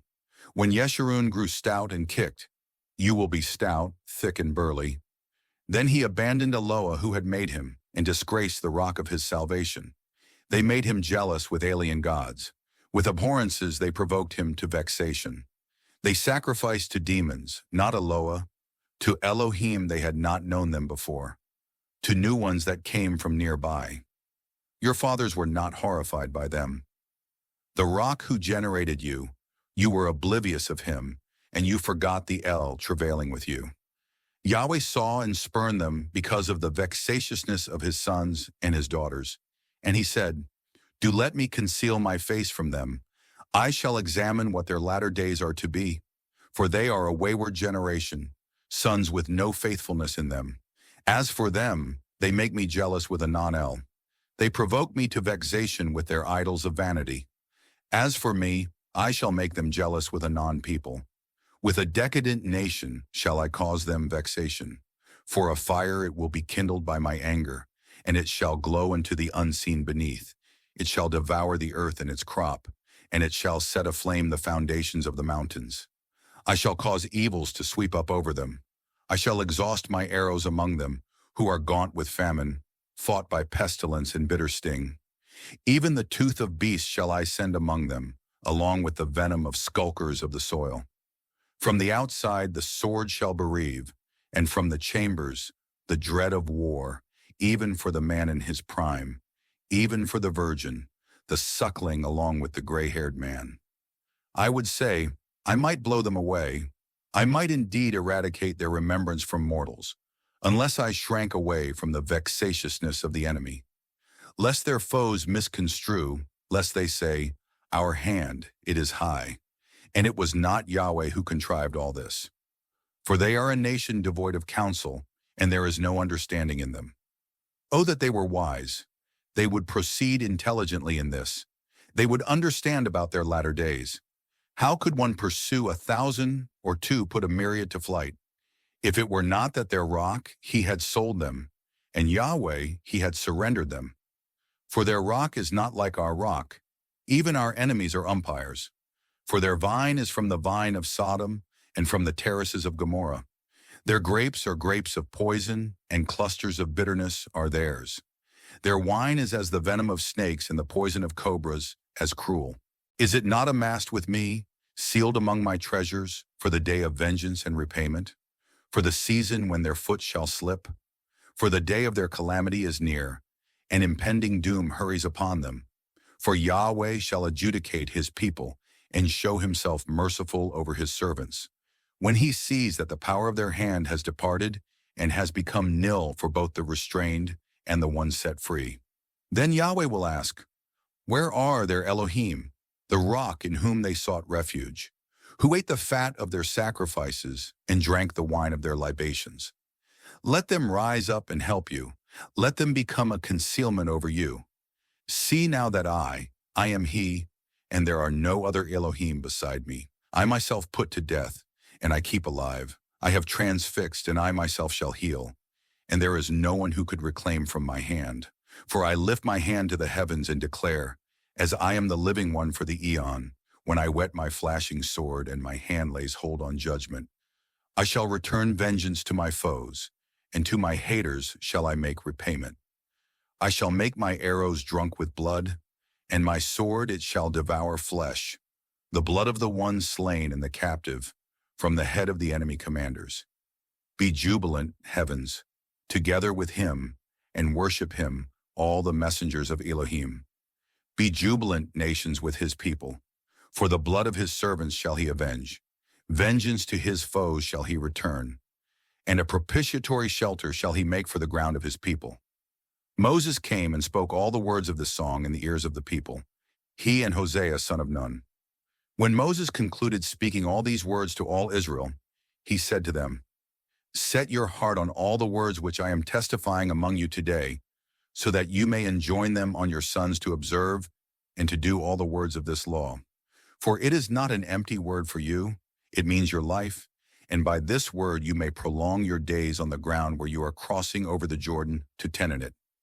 Yahweh spoke to Moses on this very day, saying, go up to this mount of the Abarim range, Mount Nebo, which is in the land of Moab that is overlooking Jericho, and see the land of Canaan that I am giving to the sons of Israel for a holding, and die on the mount where you are going up, and be gathered to your people, just as Aaron your brother died on Mount Hor and was gathered to his people.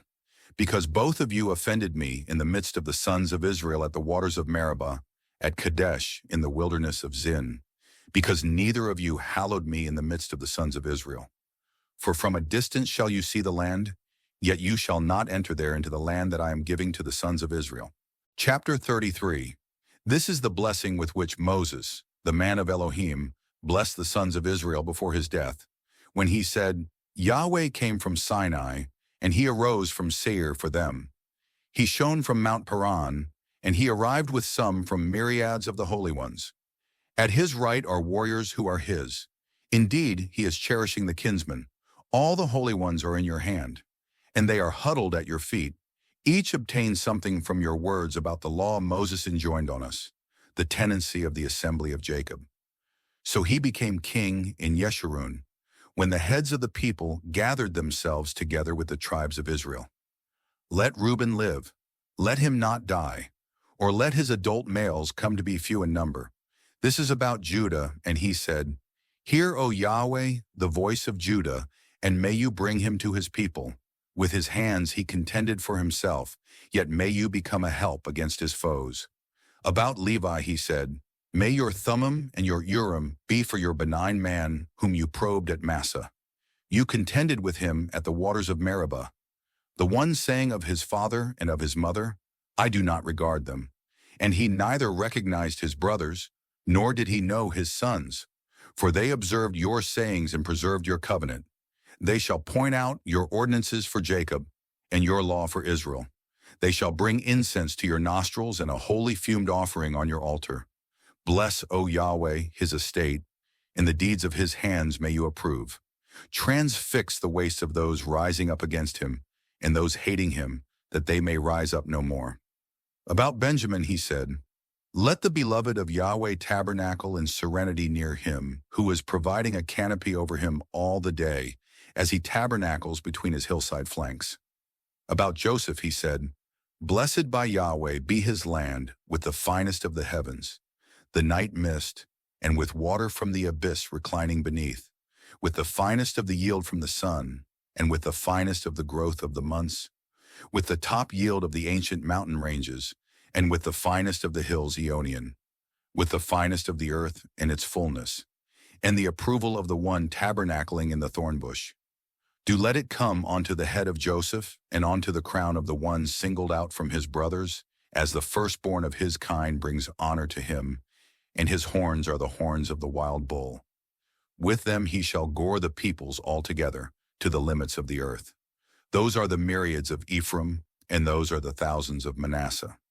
About Zebulun he said, Rejoice, Zebulun, in your going forth, and Issachar, in your tents. They shall invite their kinsmen to the mountain, and there they shall sacrifice sacrifices of righteousness. For they suck out the accumulation of the seas, and the secreted treasures buried in the sand. About Gad he said, Blessed be the one widening the space for Gad. Like a parent lion he tabernacles and preys upon arm and scalp. And he saw the first portion given to himself. For where the apportionment of the statute maker was, there gathered together the heads of the people. He will observe the righteous deeds of Yahweh in his ordinances, along with Israel. About Dan he said, Dan is a lion's whelp, and he shall bound from Bashan. About Naphtali he said, Naphtali, satisfied with his acceptable portion, full of Yahweh's blessing, he shall tenant toward the lake in south. About Asher he said, Most blessed of sons be Asher, and let him come to be approved by his brothers, and be dipping his foot in oil. Iron and bronze be your doorbolts, and as your days so shall be your leisure. There is none like the El of Yeshurun, riding the heavens as your helper, and in his augustness, the skies, the habitation of Elohim aforetime, and beneath are the arms Eonian. He shall drive out the enemy from your presence, and shall say, Exterminate him. So Israel shall tabernacle in serenity. Solitary is the spring of Jacob, in a land of grain and grape juice. Indeed, his heavens, they shall trickle the night mist. Happy are you, Israel. Who is like you? A people saved by Yahweh, the shield of your help, who is also the sword of your augustness. Your enemies shall dissimulate submission to you, yet you shall tread on their high places. Chapter 34. Then Moses ascended from the plains of Moab to Mount Nebo, the summit of the Pisgah ridge, which is overlooking Jericho. And Yahweh showed him all the land, Gilead as far as Dan, all the land of Naphtali, all the land of Ephraim and Manasseh, all the land of Judah as far as the sea that is behind it, the Negeb in the valley basin of Jericho, the city of palm trees as far as Zoar. Then Yahweh said to him, This is the land about which I had sworn to Abraham, to Isaac, and to Jacob, saying, To your seed shall I give it. I have let you see it with your eyes, yet you shall not cross over there. Moses, the servant of Yahweh, died there in the land of Moab in accordance with the word of Yahweh. Then he entombed him in a ravine in the land of Moab opposite Beth-peor, and no man knows his tomb until this day. Moses was 120 years old at his death. Neither had his eye dimmed, nor had his vitality fled. The sons of Israel lamented for Moses in the plains of Moab 30 days. Then the days of lamentation, the mourning for Moses, came to an end. Joshua son of Nun was filled with the spirit of wisdom, for Moses had supported his hands on him. And the sons of Israel hearkened to him, and did just as Yahweh had instructed Moses. No prophet arose again in Israel like Moses, whom Yahweh knew face to face. None like him in all the signs and the miracles which Yahweh sent him to do in the land of Egypt to Pharaoh, to all his servants and to all his land, and none like him in all the steadfast hand, and in all the great and fear-inspiring deeds which Moses had done before the eyes of all Israel.